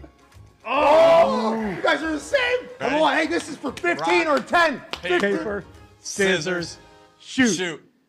Oh! Dog mentality. I got dog mentality, coach. What can I tell you? We always hear people talk about these masterful halftime adjustments that are made. Is that a thing? And how did you feel in the second half compared to the first? Did you flip a dry erase board or anything? A lot of halftime adjustments. Look, I mean, the first 2 plays coming out the half, we had incomplete. We're sitting there 3rd and 10, down by 3, really sputtering. And I think there were 2 big plays that happened in the game. The first one was on that 3rd and 10 at 10-7. I hit Allen down the right sideline. He made a fantastic catch. You know, the ball was a little bit lower. He was kind of pushed to the sideline. He jumps on top at the last second and makes a kind of diving catch in front of him. And sometimes it just takes one play like that to get you going. Now we're not on the 25 anymore. Now we're on midfield. We turned that drive into a touchdown to Tunyon after a penalty. That got us going. Come right back down. They score. We're down 17-14. What do? We respond. We drive down the field. Mason drills a field goal before the end of the 4th quarter. Now we're sitting 17-17. What happens? They drive right back down, score another touchdown, sitting there 24-17, and then I turn to Josh. I said, we're not losing this game. You know, we're right down the field. Have another nice touchdown. Romeo back shoulder ball. Or in the other second play, 24-17, we're down. It's 3rd and 6. Cobby runs a great route. I kind of slide left slightly. Dave did a good job kind of pinning this guy inside, and we kind of passed off the twitch pretty good. But I put a ball in a good spot. Randall ran a great route on kind of a sail, we call it, where you kind of bend in and bend back towards the sideline. That got us going. 2 of the biggest plays of the game.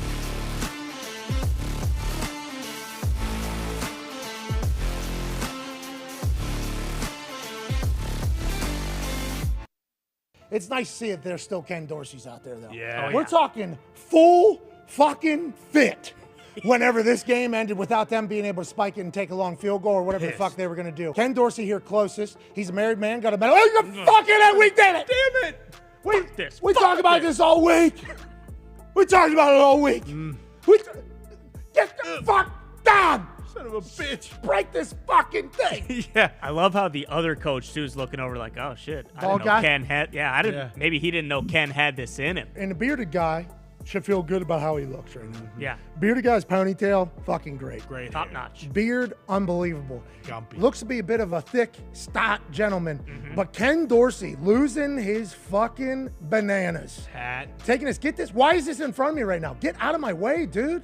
Why are you still on the desk, bro? Fuck you. Fucking thing. Bang. Hey, fuck. Oh, he's going to get fined for that. Oh, yeah. He's going to get fined for that. Tom lot. Brady 1 week ago broke a Microsoft Surface. Now there's a rule. Hey, no players or coaches are allowed to break anything. Did he break? He's getting fined for that. 100%. Oh, no. I thought that's why he was trying to cover the camera at the end. Oh, so he was saying, hey, fuck. No, I don't think he was trying to cover it. I think he was saying, find me, mother. Yeah. Like, I Fuck think, you, too. Boom. Hey, somebody else came and covered the camera, though. Whatever other coach put his hand over that camera. No, I think that was Dorsey. I think it was. No, yes. Watch his hand come in. Oh, yeah. Shit. Oh, my God. I didn't even notice that, AJ. Yeah, you think he's going to cover the camera in the middle of that rant? No, I he's think going to kill somebody. I thought that was the shit he Yeah, threw. throw Something at it. No, I watched it a few times. That's a hand. Wow. Wow. Hey, that's good teamwork. AJ. Yeah, that's good teamwork up there. Now, I do believe he's going to get fined for the Microsoft Surface Bash after the Tom Brady one became a rule. And maybe that's what the coworker said. Oh, come on, Ken. There's a camera. They can see you. There's a camera. Jesus, you're going to go viral. Sorry, Ken. They're riding in that elevator down to the locker room after the game. And Ken's standing there with his fucking papers all disheveled and Microsoft Surface cracked screen, and his notebook's been ripped in half because he has superhero strength at that moment. It's like he's ripping a fucking phone book, and they hit the basement button to go down there. At some point, there was an awkward silence. The bearded guy's looking to his left. The bald guy's like, oh. And then whoever covered that up was like, you're going to go viral. Yeah.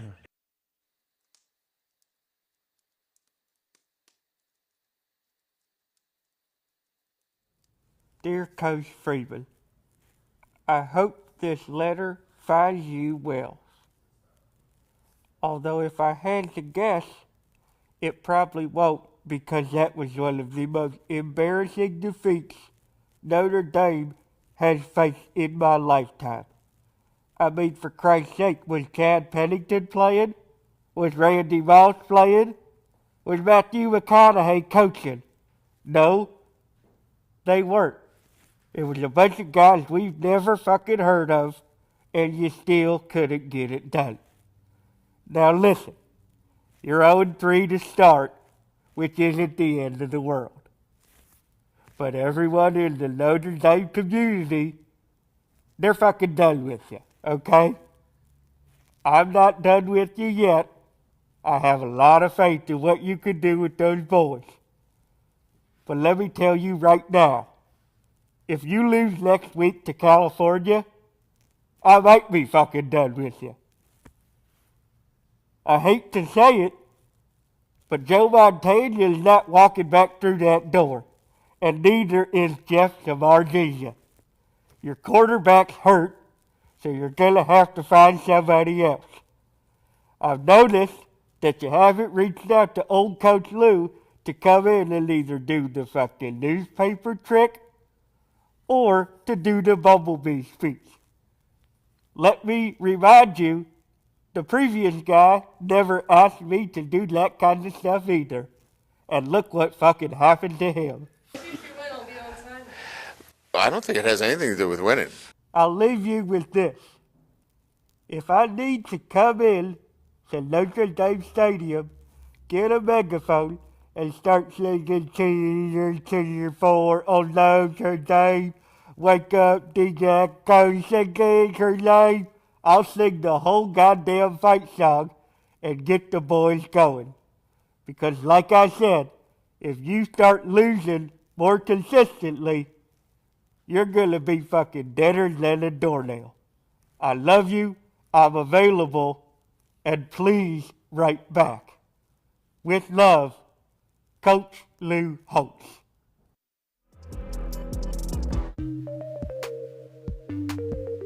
Welcome back to the Pat McAfee Show. Audio is working in the ears. Today's show is sponsored by Roman. Most guys have tried different ways to last longer, but thinking about your fantasy football team doesn't always work. Nope. That's why the folks at Roman, an online men's health company, are changing the game with Roman Swipes, the secret to longer-lasting sex. Roman Swipes are convenient over-the-counter wipes that are clinically proven to help you last longer in bed. All swipe orders include free 2-day shipping and arrive in unmarked packaging so no one knows, like, hey, that guy can't get hard. Try today for as little as $2.75 per swipe. Too hard. Yeah, or last long, excuse me. That's on me.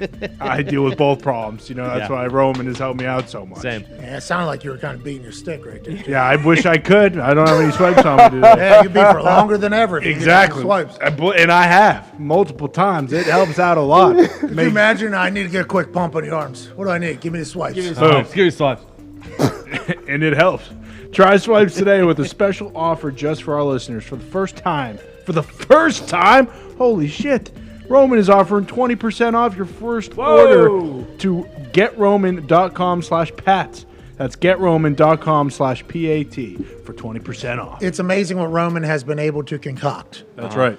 The ingredients that they put in there are all natural and it makes you last longer in the sack. How you doing? Keep it moving. What a beautiful day. They also have a lot of other stuff. Men's Health brand basically through and through for your hair, your skin, Right. your testosterone. Right. Roman's a tag team partner to make you the better you, AJ Hawk. You know that.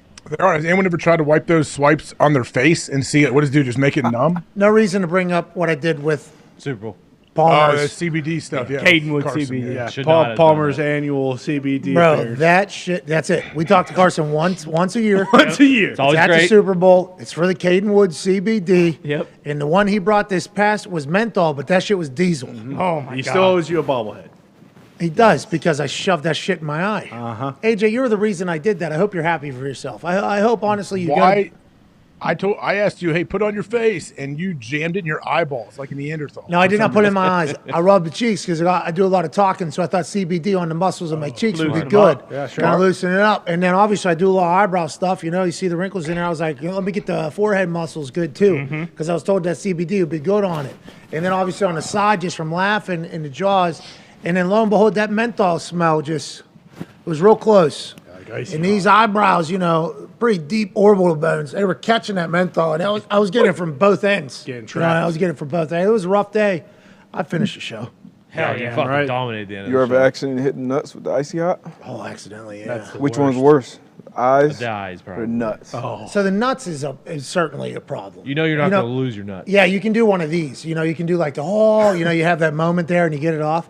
The eyes, you can't even wipe it, right? You can't even wipe it. Like, can't even help the situation. Yeah, I got to deal with it. Just have to sit in and stare it down. And they hope that you'll continue to be able to stare it down because you do feel like you're going to lose your vision there for a little bit, AJ.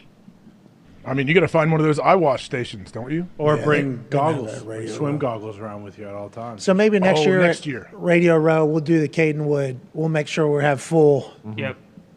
Garb. But then how I put it on my arms, it made my arms feel better. That's a good point. Does Roman do CBD? They don't have CBD. Oh, yeah. They do have those focus pills, though. Yeah, those are pretty good. Somebody doing our tech needs to take 10 of them. Couple focus pills. 1,000. Everything collapsed in the back, AJ. 4 weeks in. How's that happen? How's that happen? Really? I don't know. There's a little, interesting thing. Okay?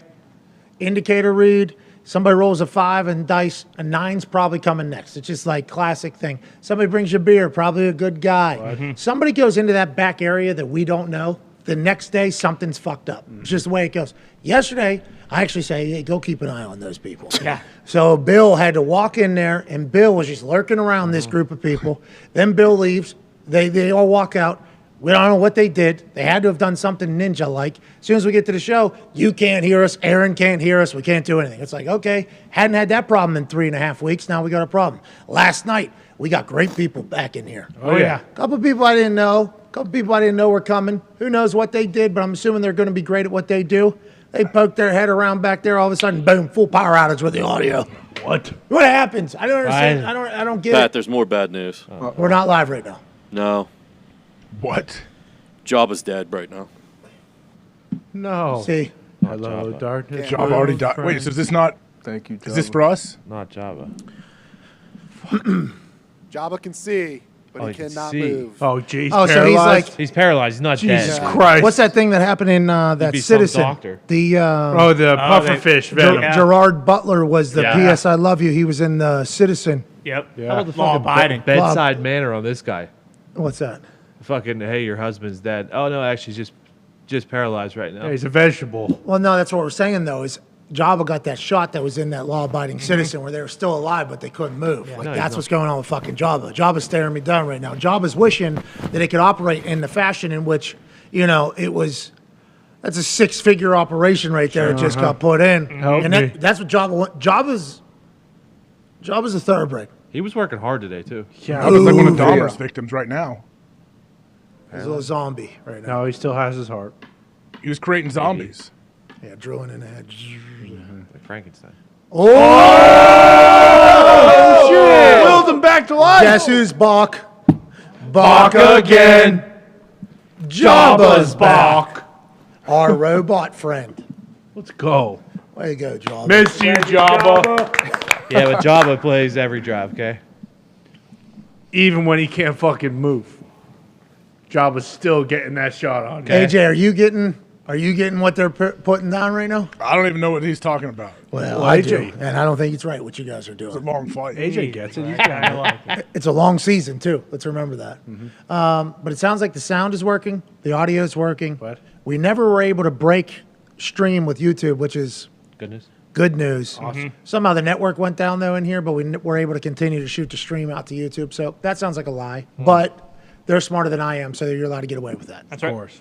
You know, a lot of this game I don't know. Really?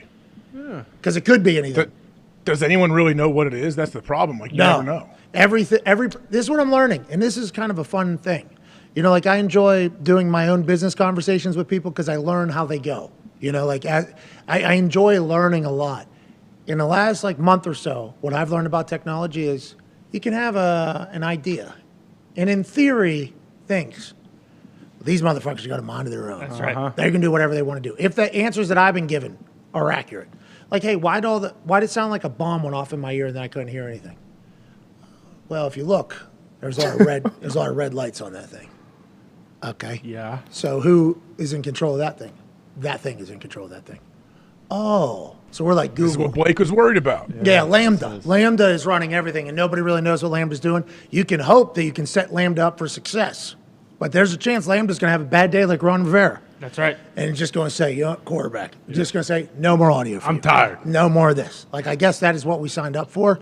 It's beautiful in here, and we never broke stream. So that means we get a chance to do one thing that we have that nobody else has. Boom. And that's one of the greatest brains and minds in defense of football. Host of the Man to Man podcast, host of the NFL Matchup Show on ESPN, ESPN Plus, and ESPN2.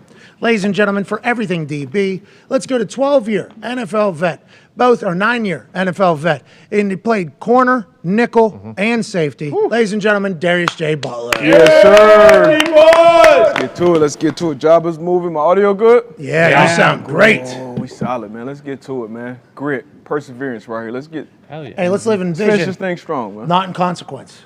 Yep, whatever you just said. Oh, All Chuck right. said that. Whoa. Let's That was get- your Yeah. coach. Hey. He's my coach. You weren't listening, D-Bud, huh? Why don't you listen to me? Say that one again. I didn't remember that one. That's a Chuckism? Let's live in vision, not in circumstance. Okay, it's a good one. Hell yeah. It's actually his Twitter bio right now. Really? I think so. Live in vision, not in circumstance. Maybe live in circumstance, not vision. What does that mean? Yeah, that might. No, No, it's literally his you Twitter don't want bio. to live Right? in circumstance. That one didn't resonate with me. Because circumstance. Oh, it was only when he got. A lot of them do, but some of them you just. I think that was when he. I'm not going to say it. I'm not going to do it. You always say circumstances are circumstantial. Exactly. So. All right. Well, let's talk about some circumstances. It was when he here. got cancer, I think. That He said, was I'm the- not listening to the diagnosis. I'm living in a vision. I want to dance with my two daughters. Oh, I do remember good. that. He Use said, that as a motivator. Let's live in vision, not in circumstance. Let's live in vision, not in circumstance. awesome. Came like his rally like cry. that. Love really that. good. I remember it. D-Bud didn't care. No, I remember it. guys. It's all coming back. It's all coming back to me. Don't be a bad teammate. I was a bad teammate early. Tyvis Powell was not your teammate. He got Yes. there in 2017. Yes. Okay, I so let's retired. clear that up first. Tyvis, But I wish I was a teammate with you, though. we're going to get back to some Great player. circumstances Funny here, guy. right? I had a Real nice same game parlay going Okay. Monday night. Yep. One leg didn't hit. Travis Kelce. 60 yards. He needed 60 yards. Is this a And this is the big reason why it didn't hit. That is a defensive end. Cleveland Farrell? Yes. I believe. Number 4 Former number overall 4 overall pick by John Gruden. That's him out there. You know what Patrick Graham said? We're not going to let 87 beat us. Still have 4 touchdowns, but only 25 yards. We put a DN out there to get a reroute and help Trevon Morgan cover. This is 3rd and 15, so it's going to end up being a free play because this DN, who's probably not used to being out there, got illegal hands to the face. Oh, he's burying that guy. And he just tackled Travis Kelce. So that's one way to eliminate target number 1, but it's 3rd and 15. Mecole Hardman in the slot. We go back to the top. He's in the slot. Nate Hobbs is in outside leverage. On defense, the coverage they're running here is man-to-man across the board. He's a post safety, and he should be a robber, right? Jonathan Abrams. He should be a robber, which means you're giving everyone inside help defensively down the field. 3rd and 15, remember. So this is the first down marker right here, pretty much where he's standing. So he should be looking to help anyone who needs it. Obviously, this guy's not going to need help, so that would have became his second threat. You can let it play. He kind of stays over here guarding grass for some reason. He has to read the quarterback, start making his way here, and try to make a play, help that nickel back out. It should be a pick, honestly, but he obviously lets Harmon just run away from him. Outside leverage, nickel back, running away. Mecole Hardman, 4.2 speed, tough sledding on that nickel back. So great execution by Patrick Mahomes, finding the open target. Bad execution on the back end defensively. How often is 99 tackling a wide receiver? That does not happen really ever almost. Now, a Belichick thing, and you'll see it later in these clips as well. Hell yeah. A Belichick thing, and Patrick Graham, defensive coordinator for the Raiders, is a Belichick disciple. It's always reroute. We're going to reroute those type of tight ends, right? And That looks like a punt rep. We did it before with Adalius Thomas. Looks like a gunner. That's a guy we'll put out there and just reroute the guy. But if he was anywhere near this core, usually they'll do it this wide. If he's anywhere near this core, during this game, Chandler Jones, one of the best pass rushers in the league, he rerouted him a ton before going to the quarterback. Same with Max Crosby. But that's how important Patrick Graham thought that Travis Kelce was to the offensive success of the Chiefs. Once you get into the red area where he had 4 touchdowns, it's a lot tougher to do it with what Chiefs do down there. But out in the field, they did a great job holding the 25 yards. You think Graham said we were able to accomplish our mission of this guy not breaking a game? No. He got 25 yards, 4 touchdowns. He's thinking this guy can't beat us. So much so he's putting a defensive end flanked out on a right. This is the guy we are taking out of the game. 4 touchdowns later, tough ride home, you think, for that guy? Or? Oh, real tough ride home. Tough ride home. And, I mean, the Chiefs, they do so much in the red area as far as with your eyes. It's almost impossible to have good eye discipline. They got guys going behind the line of scrimmage, this way, that way. So it's tough with what they do with Kelce down there. Are teams going to do that, you think, going forward? What's Is that strategy? Because he only had 25 yards? He had 4 tuds. Yeah, the 4 tuds. 4 tuds, you got to fix that. It's tough, but I don't know. I don't know if a lot of teams will do that. But Travis Kelce, once again, he's that big of a piece of that offense. Debo, something out of the norm. Why didn't you account for that in your same game parlay? I feel like you should. Yeah, Debo. Yeah, Debo. Why can't you see the Because future? it's Travis Kelce. I still expect he had 4 touchdowns. I still expect Patrick Mahomes to find this guy. 4 touchdowns, 25 yards. I had never seen this. 7 catches, 25 yards. How come Jonathan Abram just stood there and just... Honestly, okay, so I don't like, jumping on guys. He's he's better in the box. Yeah, he's better, and he has some good plays, blitzing coming off the edge. He's a great tackler, when he's coming down, filling gaps.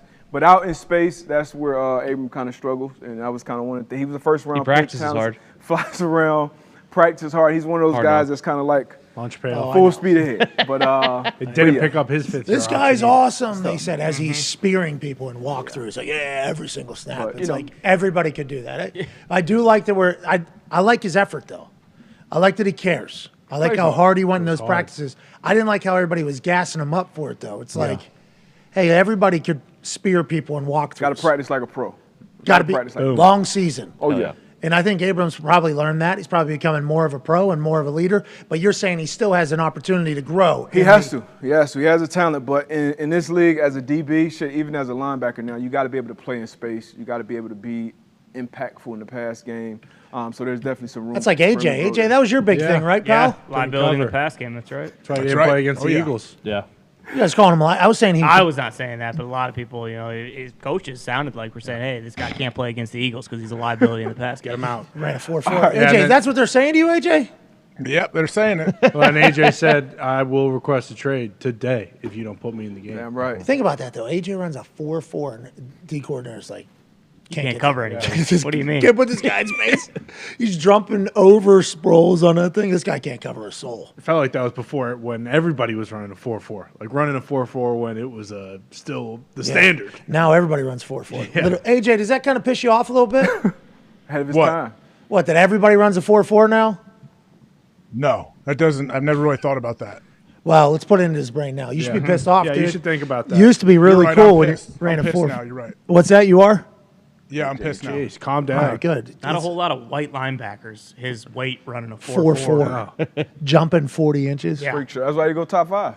Top 5. That's how you get 50 million guaranteed. That keeps you. Hey, you never see pissed off. Devontae's split right there? What's that tell you, D-Butt? Oh, well, number one, so Devontae obviously can do. He's one of the best route runners in the league, top 2. I put him up there with a couple other guys.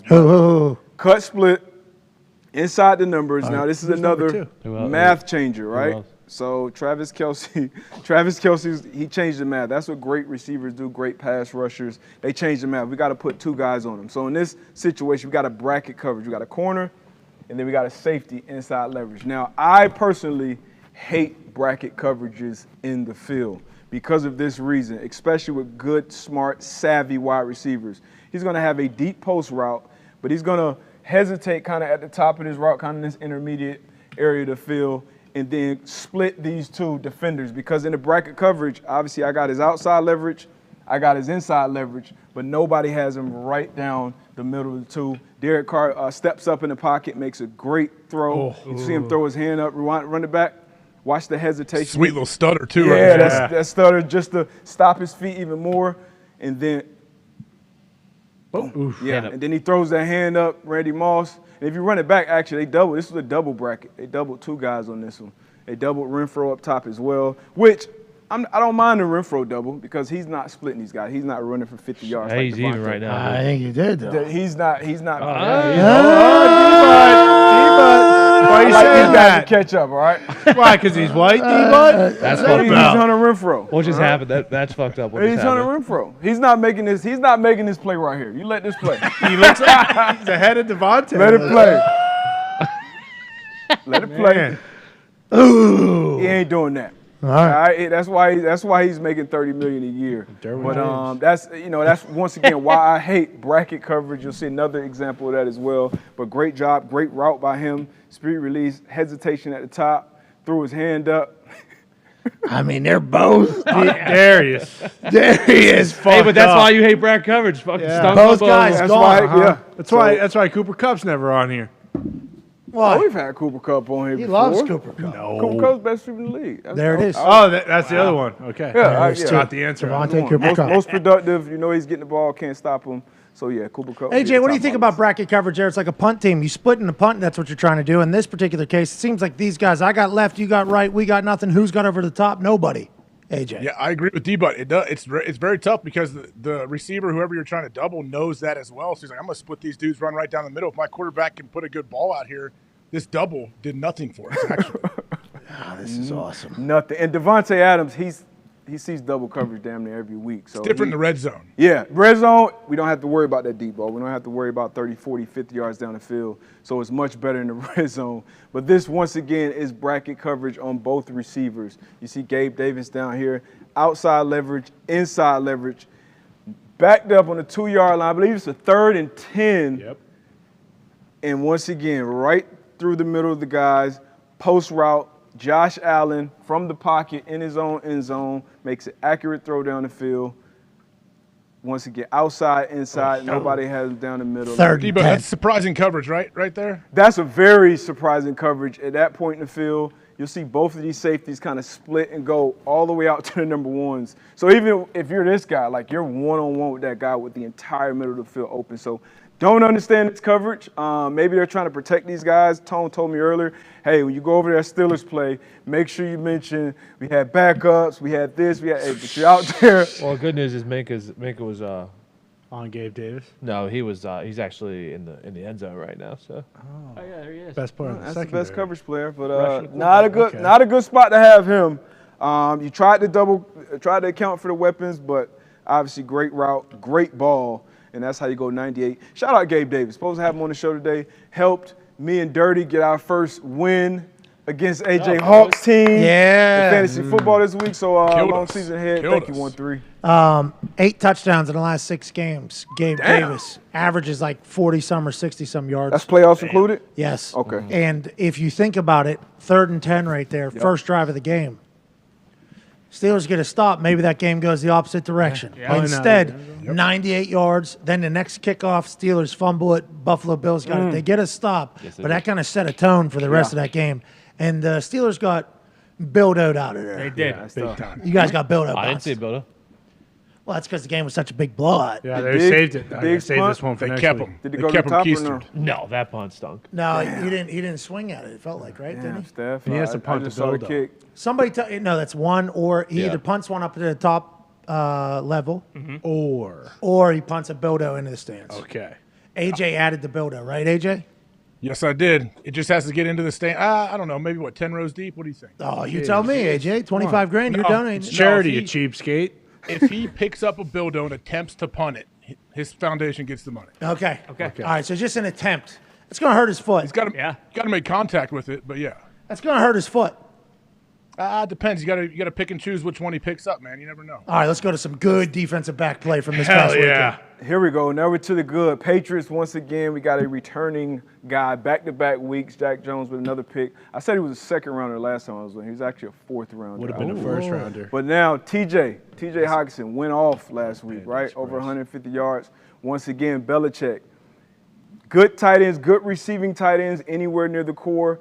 That edge rusher's primary responsibility before getting to the quarterback is reroute this guy. And this reroute is actually going to help him. On the back end, they're going to end up running what looks like a quarters coverage. So you got 1, 2, 3, 4, dividing the quarters part of the field, and then the 3 underneath defenders. And then they're going to get 4 verts. He's going to have a wide vertical.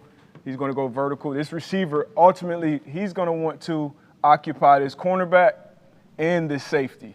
And what that will do is give T.J. Hockenson a one-on-one with this quarter flat defender for Jared Goff to throw the ball. But you'll see this little reroute at the beginning of the route helps throw off the timing a little bit. So once again, you're widening, you make him go wider. When they run this route on air, when they run it in practice, this person is at a different point in the field. Jared Goff still tries to make the throw. Jones comes off of that number 1 receiver, great vision, goes up and get the ball, and the most impressive part about this play was getting his feet in bounds. But having that vision, having that awareness as a rookie, that's very, very special. Watch the end of this play actually getting his feet down. Like it wasn't even close, getting both feet down. Come on. He had 2 up. 1, 2. If you let it play, just let it run and maybe able to see it. He had another pick, too. That's unbelievable. Yeah, that's incredible athleticism, ball skills. I want to see this one more time. Oh, you want to see it from the top? Oh, that'll be good. Thought Belichick couldn't draft players, huh? What's this? Oh, now, congrats on getting one, dude. Cole Strange, please, come on. Casey Hayward, this is a kind of a teach tape for corners on not panicking on that deep ball. We see it a lot, especially with certain quarterbacks that throw up that deep ball, kind of underthrown, receiver comes back, get an easy spot foul flag, which this could have easily been 1st and goal for the Tampa Bay Bucks. But I want you to watch Casey Hayward here, and especially at the end of this route up against Scotty Miller. Right now, remember, look, Scotty 4-3 guy, right? Burner. Burner. So eyes are on him the whole time. Now he feels him slowing down around that 6-yard line. He knows, let me get my head around. Let me make a play. So that's a savvy veteran. I think Casey's, 10, 11 years in the league at this point. Falcons? Yeah. So you got him. You got Terrell. You know, play. He's having a little tougher year than last year. Last year he played at all-pro level. This year, you're matching up with some of the top dogs. Some guys are going to get you, but a lot of ball left. I think he'll be all right. Hey, let's talk about this, though. What is he reading right now? Because he's just reading Scotty at this point, right? Yep. He's just running and reading Scotty. AJ, go ahead, pal. He's looking at his eyes. I'm trying to figure out when he's going to go up for the ball. And then watch Casey. He realized, oh, here we go. I'm in phase. I got to turn around or I'm going to get a PI, especially if this ball is underthrown. That's textbook. That's perfect. Not panicking. Most DBs in this situation, they're going to continue running. He's going to come back to the ball, and this ref is going to throw a flag. But him getting his head up and around the last second, actually getting a hand on the ball as well, that's a great play. That most likely you're going to see veterans make, which obviously Casey Hayward is. That ball's close. Underthrown? Yeah, definitely underthrown. Scotty Miller slowed down. And you see his eyes. You saw the eyes. He saw his body slow down. So, once again, great job reading that receiver and not panicking. Because at first, you're out of phase. He's out of phase, so you're just running. You're looking at the receiver. You're looking at his hands. If Casey Hayward was in phase, hip to hip, he would have had his head around looking for the ball the whole time. How hard is that to turn around right before? That is incredibly Did you see hard. how close? That ball, he has no vision on that ball. Yeah. He is just banking entirely on Scotty Miller's body language here, right? Ball's got to be close. Yeah, and what he did great here as well is turn into Scotty Miller as opposed to turning this other way, because let's say Scotty Miller's running here and he feels him slow down. If he slows down and I turn into him, we're both going to have opportunity to go for the ball. A lot of times what corners do that late, if Casey, now maybe not in this situation, but if he turns this way, it's easier for that receiver to just kind of throw him by and just go up. And you have you're running down 50 yards. You have all your momentum going this way. So if somebody swipes you by, you're going to go by. He comes back for the ball. So great job not only getting his head around, but turning into the receiver and making the play on That's the ball. like perfect coverage right That's there. incredible by Casey Harrell. Hey, that a baby, Casey. Hey, there you go, Casey. Atlanta got robbed for an opportunity. Now it's going to late be in the tough for game, me to but, feel bad for the DB when on the quarterback long throw. Yeah, that's right. You guys don't. I mean, you don't see that often. Turn You around don't like see that Hayward. often. That's a special play from Casey. Hey, Casey, Usually great that's play. a bailout. Yeah, absolutely. This is that Yeah, same, I believe. Speaking of bailout. Is this Oh, the- the same. Yeah, this is probably from the back copy. Could have used that really cool stunt there too, but they held on. They brought some pressure. Golly. Yeah, that's some good stuff right there.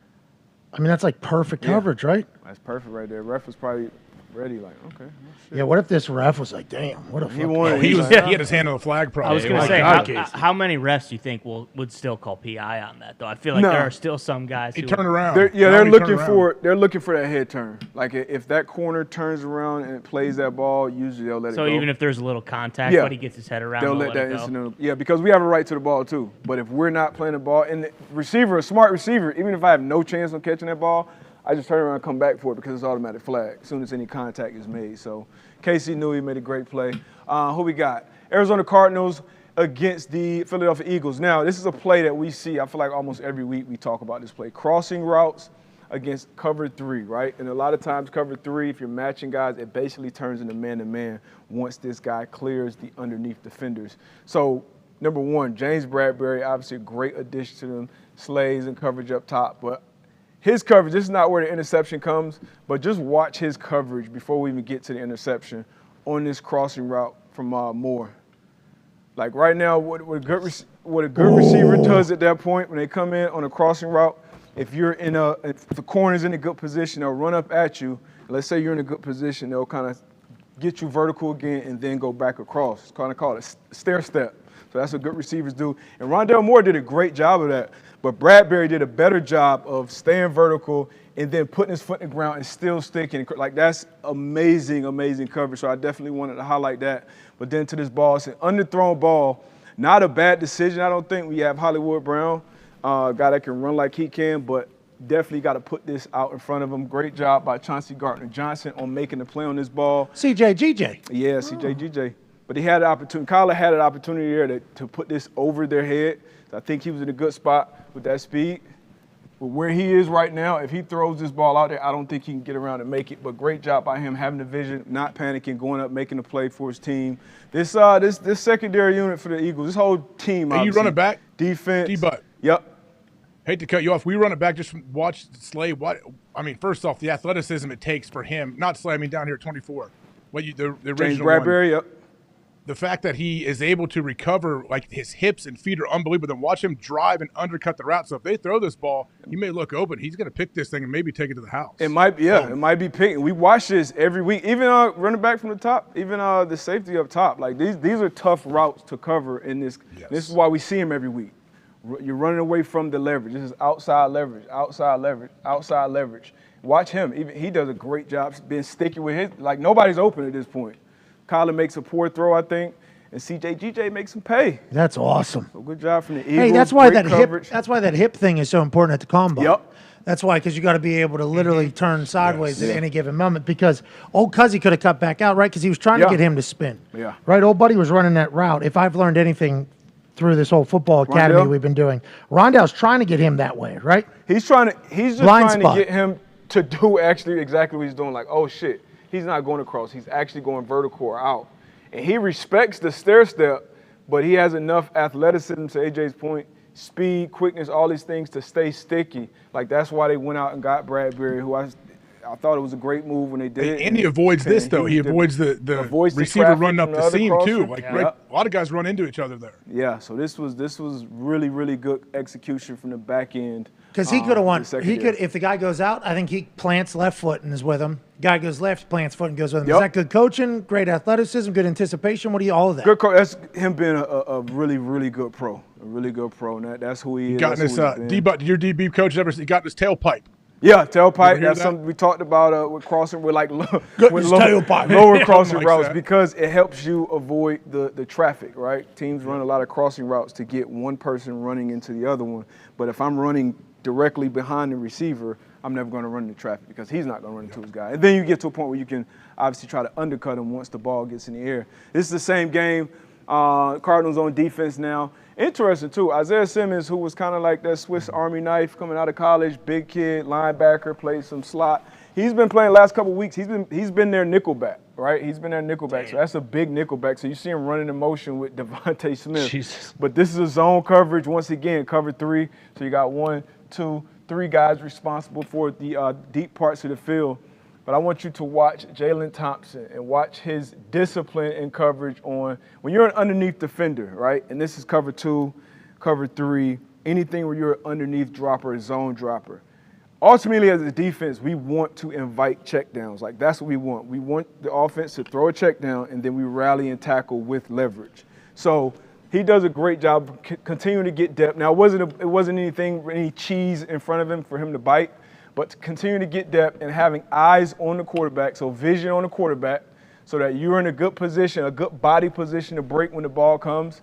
And this is a great throw. I mean, great interception, great reaction. Jalen Thompson on Jalen Hurts right here. So when you get these opportunities, DBs, got to take advantage of them, man. Interceptions, these picks change your life. That's a PBU right there. They line up on second down, 2nd and 10.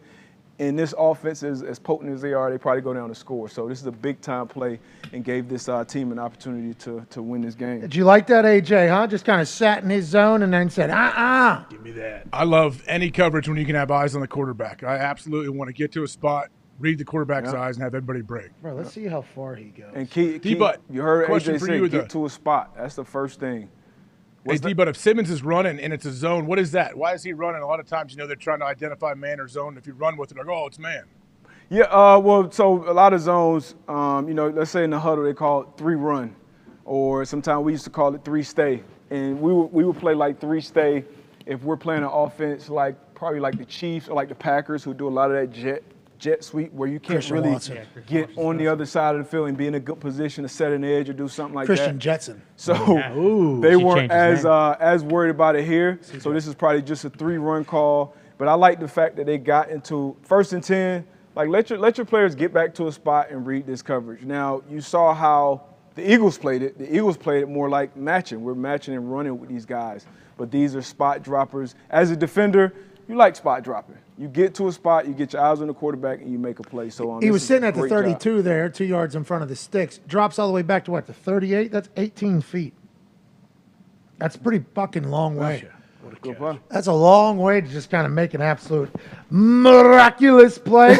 Looks like we got a lot of good DB play around the NFL. Is that why the scores are so bad, you think? We got some low-scoring We got games? some good DB plays, some good receiver play too, but good DBs making opportunity. Young guys getting plays. Sauce Gardner, I think he got his first pick. Stingley had another pick. You saw Tariq Woolen. I didn't have him on here, but Woolen got another pick out in Seattle. So guys are making plays on the ball. Ball skills, man. Get on those jugs. Get the interception. And once again, just to drive this point home. Underneath coverage, AJ said it. Get to your spot. When you're in a zone, when you're a zone dropper, a lot of people kind of get there because you almost can kind of take it as like a down off. Like, okay, I'm not in a man. Like when you're in man-to-man coverage, like it's like a high impact. Like it's almost like a fight. Like everything is on 10. When you're in the zone as an underneath dropper, corner, sometime to cover 2, you can kind of get a little more lackadaisical. But the more urgency you have getting to your depth and actually getting to a spot, now I can look at this quarterback and I can react and I can be in it. Because if you're here and I'm still fading, and now when he breaks, you got to get down, you got to put a foot down, you got to get to your spot. So have a sense of urgency getting to your spot so that you can kind of feel. Sometimes you may see a route, you may see something happen, you may see someone sit down right in front of you, or you may see him go to the flat and you say, oh shit, I know the couple concepts they run when number 3 does that or number 2 does that off of emotion. So get to your spot and give yourself more opportunity because once they get there to their drop, they're expecting their guys to be in certain places and you can make a play on this quarterback. Hey, not a bad throw from Jalen here, right? Or did he get duped?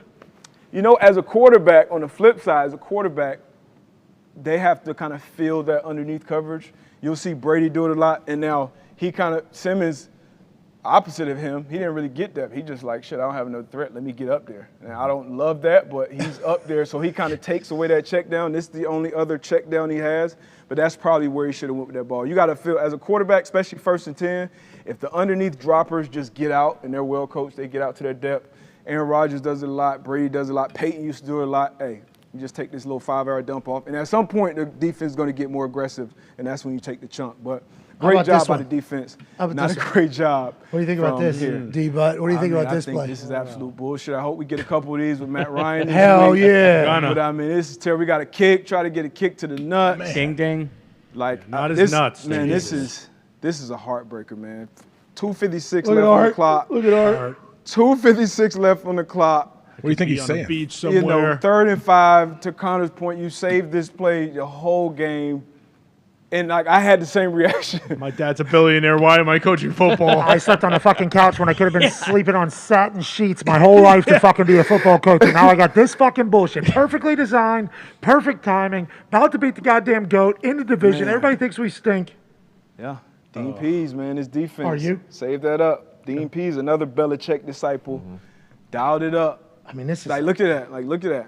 I mean, it's a perfect. Look at that, man. It's perfectly run, like perfectly executed on the D line. We don't have any D linemen on here. We will in future. People's contracts will kind of end other places, and we'll add D linemen into it. I would love to hear. First of all, you ever go into a D lineman room in any football building? It's the most entertaining room. Best group, best position group in the locker room. Absolutely. The vibes radiating from every D-line room are ones that you want to peek your head in, would like to listen to, and see what's going on. If we had a D-lineman on this show, they would be going fucking bananas at this perfectly executed. Like, everybody did it. 47 just took one for the team. He said, look, I'll do a spin move into 2 people. Like, that guy's an edge rusher. He's like, nah, I'll fucking eat up 2 or 3 blockers for this. Like, everybody bought in for Grady Jarrett to get home. And when he gets home, he's gentle with the guy. Gentle. Gets off of them quick, runs to the sideline. Celebrate with your teammates. Go celebrate with your team. And this is a huge moment. 3rd and 5. 3rd and 5. We get him down. Now we give our offense an opportunity. It's a 6-point game, so we score and kick extra point. We probably win it. Tough way. Greeny's right. All football people did talk about that being a bad call. Yeah. And that's why every person that comes in here, I'm going to show it to and say, hey, what are your thoughts? What's going on here? That's not football. I mean, that's like perfectly executed football from the defense side of the ball, and they don't get paid off for it at all. It's like, that can't happen at the highest level. Yeah, what if he has an incentive and he comes 1 sack short? Oh. And that is the one. $2.5 million. Exactly. Man, sacks always money. It's devastating. Yeah, just like picks are always money for DBs. And we're lucky that you break them all down for us. Ladies and gentlemen, everything DB. All right, we're going to get out of here as they try to fix the things that were broken today but weren't broken yesterday. Right. They're smarter than us. Remember that? Obviously. The people that are here are very good people. Yeah, though. they are. We have So great you have relationship. people came in town?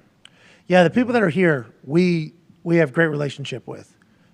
A lot of new people coming in and out here, though, because some job has to be done by somebody who's a specialist, and it's like, okay, that makes sense.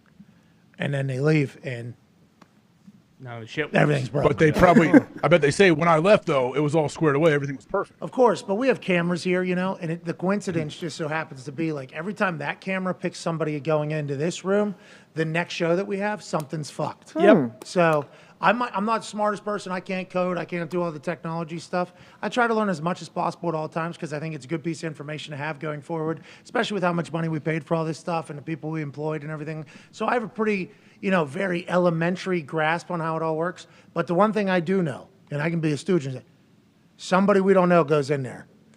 The next show we're fucked. All hell breaks loose. Every single time. Which then leads to how come we bought the most fickle machines of all time? That's another thing. Raises the question. Because the people who bought them might be thinking, hey, if we buy the bad one, they're going to have to pay us. All right. No, we're naive. We're normally like people are good people. But it seems like whenever you're trying to correct something that is in your sphere, you might be just saying, oh, fuck everything else, and unplugging other stuff. We just can't have that happen. We're 4 weeks into it. We'll be back tomorrow. Oh, yeah. Zito. Kind of like buying a Ferrari, like a Lambo or something. Something goes wrong. It's like, you buy that old F-150. Yeah. That bad boy's good for $300,000. Right. You can't get a robot with that one, but no. you can get from A to B every single day. until you can't when there's a power lever outside. That's right. Remember, we used to have the F-150 downtown. Yeah, exactly. And then somebody was siphoning our gas because we basically... Yeah, that was outside the last office. Yeah. Last office had an actual... It's like a kill switch. Like a movie size. Like literally the size of my arm. That was red. And you just pull it down and it cuts off all power to our Basically building. said, pull me on it. Yeah, pretty much. Never happened before, and then it happened about 5 times in a month. Can't protect it either because that's a code violation. Have to keep that. So we have to keep the power switch that is 6 foot tall right outside of our office. Have to code. Have to have it. Can't wait to get out of here. Can't wait to get out of here. There's a Then final. we get here. Now it's much smaller little switches that are just getting moved back here. It's one way or the other. We'll get it figured out, AJ. We'll get it figured out, won't we? I mean, the switch, the big old lever down at the downtown place seems a bit tough with all the different random people walking around. Anyone could just pull that thing. Yeah, I'll say. Random people. They did. We had problems. Hey, won't you have a generator? Well, it was a full kill switch to the entire block. Yeah, right. I don't know what it was incredible. It was unbelievable. It's code. Like that fire Can't alarm chain in it high up. It's school. code. At some point, Somebody's going to grab that thing. Tasty. Now that we're gone, I kind of want to go back and bolt it, to be honest. That's illegal. That's against code. Okay. Can't do it. Hey, everything DB was awesome. Yeah, AJ, you were fantastic. We couldn't have any guests on today. We apologize to Jonathan Stewart and Gabe Davis. It is 100% our fault. Our shit's fault. We appreciate them potentially taking time to chat with us. Hopefully, we'll be able to do that tomorrow. When we wake up tomorrow, AJ, we got another football game. Hell yeah. When we wake up, I might not go to sleep. Smart. Me neither. Good point. It's going to be it's going to be a barn burner, I'm telling you. Yes. It's all about managing expectations. Everyone's expectations are super low, so it's going to be awesome. Commanders, Bears, 1 week removed from the prime shit bowl. How will Carson and Ron Rivera, who have made bygones be bygones, and the Commanders traveling to Chicago, the third largest city in the United States of America. Commanders, Bears, Thursday night. Al Michaels, Kirk Herbstreit. Buy Prime if you don't have it. This is a once-in-a-lifetime matchup that if you miss, you'll regret. Let's go to bed. Let's have a good one. Let's wake up tomorrow excited about an epic battle of Titans, a clash of the colossal tomorrow night on Prime. AJ Hawk. Can't wait. I bet Al is so juiced. Can you imagine? He was so Juiced. pumped up last game. This game, he is going to be on fire. What did he say last week? You know, sometimes a game can be so bad it's good. Do you know what I mean, Herbie? No. Yeah. I love Al. Al's the man. Well, it feels like Herbie and Al, though, are starting to... Yeah, they're finding their awesome. groove. They are. Yeah, they've both done it. Like, Al obviously has done it since 1970. I think he had a 50th anniversary of calling games or something like that. I think 50 years he's been doing. Herbie, though, you know, this is like people judge Aaron next to Tom. Because like, oh, Aaron's not that old. It's like, you know, he's 30 fucking 8 years. I mean, he's been around a long time. It's like, yeah, Tom's 44, though, 45. It's like, get it. He's been around a long time. Al Michaels, 50 years. Herbie's been doing like 20 years worth of. Yeah. Long time. You know what I mean? So A lot of hours. Yeah, both very, good. I bet both have their own ways of doing things. Seems like they're able to come together and connect in a very good manner. I love listening to them. Love the Prime Vision. Can't wait to watch the Commanders. So thankful for you, Darius. And I can't wait to watch you bury home. Here we go. A money shot for Come on, the D-Bud. people. D-Bud, if you make one of these shots, whether it's the 2 basketballs, 2 footballs, Right. or anything else you throw, we will give 10 people who retweet this $500. Now, to absolutely qualify, you have to not only retweet the tweet, but you have to reply with saying something nice to somebody. I said some mean stuff to somebody earlier. He deserved it.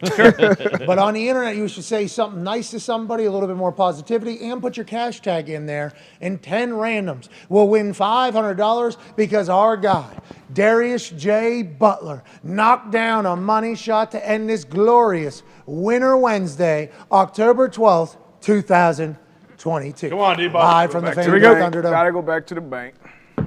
Is it open? Nope, too high. It's all right. You got another opportunity. Hit the backboard. Got another, you look incredibly cool today. The outfit is very fresh. Thank you, Cuts. Connor said it hit the backboard. At least this one hit. Uh-oh. That's it. Oh, it's coming back. It's coming back. It's coming back. Shit! These double rims are tight. Bonus ball. They're tight today, AG, right? Bonus ball. Ladies and gentlemen, Darius Sweet ball J. shooter Butler. thing. Hey, thank you. Yeah, it's awesome. Yeah, kick.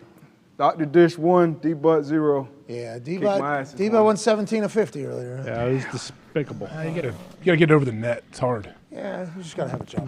Really? And Darius got one. That's why 10 people. Oh, jeez.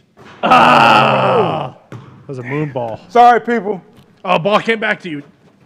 Ball's gone. Football right there. Football right there. Football right there. Put it in. 10 people win $500. You randomly retweet this. Darius Weather puts this in.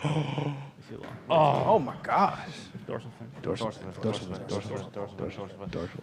9 people. We're on switch to the right hand. 9 people will win $500 and randomly retweet this. No way. Oh. That shit almost curved back. Yeah, it's a dorsal fin, bro. You got any more books? Throw some of the books. Yeah, you're really gonna have to hug that thing. Throw a little juice on it. There's nothing in it. I drank them. I got energy. Yeah, 10 you're gonna hours have of to energy hug right there. Oh, nice. That's in. That's the one we need. Oh! Don't throw Jesus. Don't throw Jesus. Jesus. Hey, Frisbee, a couple books, D-Butt. Oh, some good books. Oh, we got George. We got 1984. Yeah. You want to read it or you want to throw I've it? read it. Read it a couple times. Here you You go. gotta use I like can't a throw the Frisbee. mastery of love. Okay. So Yeah, you got to master the throw. Oh! Get legs. No. All right. Tough day. Yeah, Tough what are you day. gonna do? Really good work. Better day tomorrow. Yeah, we will. I hope. I mean, Yeah, who I knows? blame the shit's fault. Whoa. it's the network. It's the network. I pointing fingers It's somewhere. it's the network. 2 times during this show, big pops in my ear. Blew up both my eardrums. Sure. And I lost sound to everything. I didn't know if the show lost sound in my ear or if I actually did lose hearing. Ears. Tomorrow we're not going to have that. No chance. Tomorrow Darius is going to make a shot. Hell yeah. Yeah. Right. Coach First try. Pagano's going to make a shot. Wide. Tomorrow we got Commanders and Bears to talk about. Wide. More stories. Tomorrow is the day that we've been dreaming of, AJ. We can't thank you enough for joining us. You're the man. Thank you to everybody that watches. We'll win some money for you tomorrow. Hell yeah. Have a great one. We'll see you in about 20 hours and 41 minutes. Boom. Have a good one. Cheers.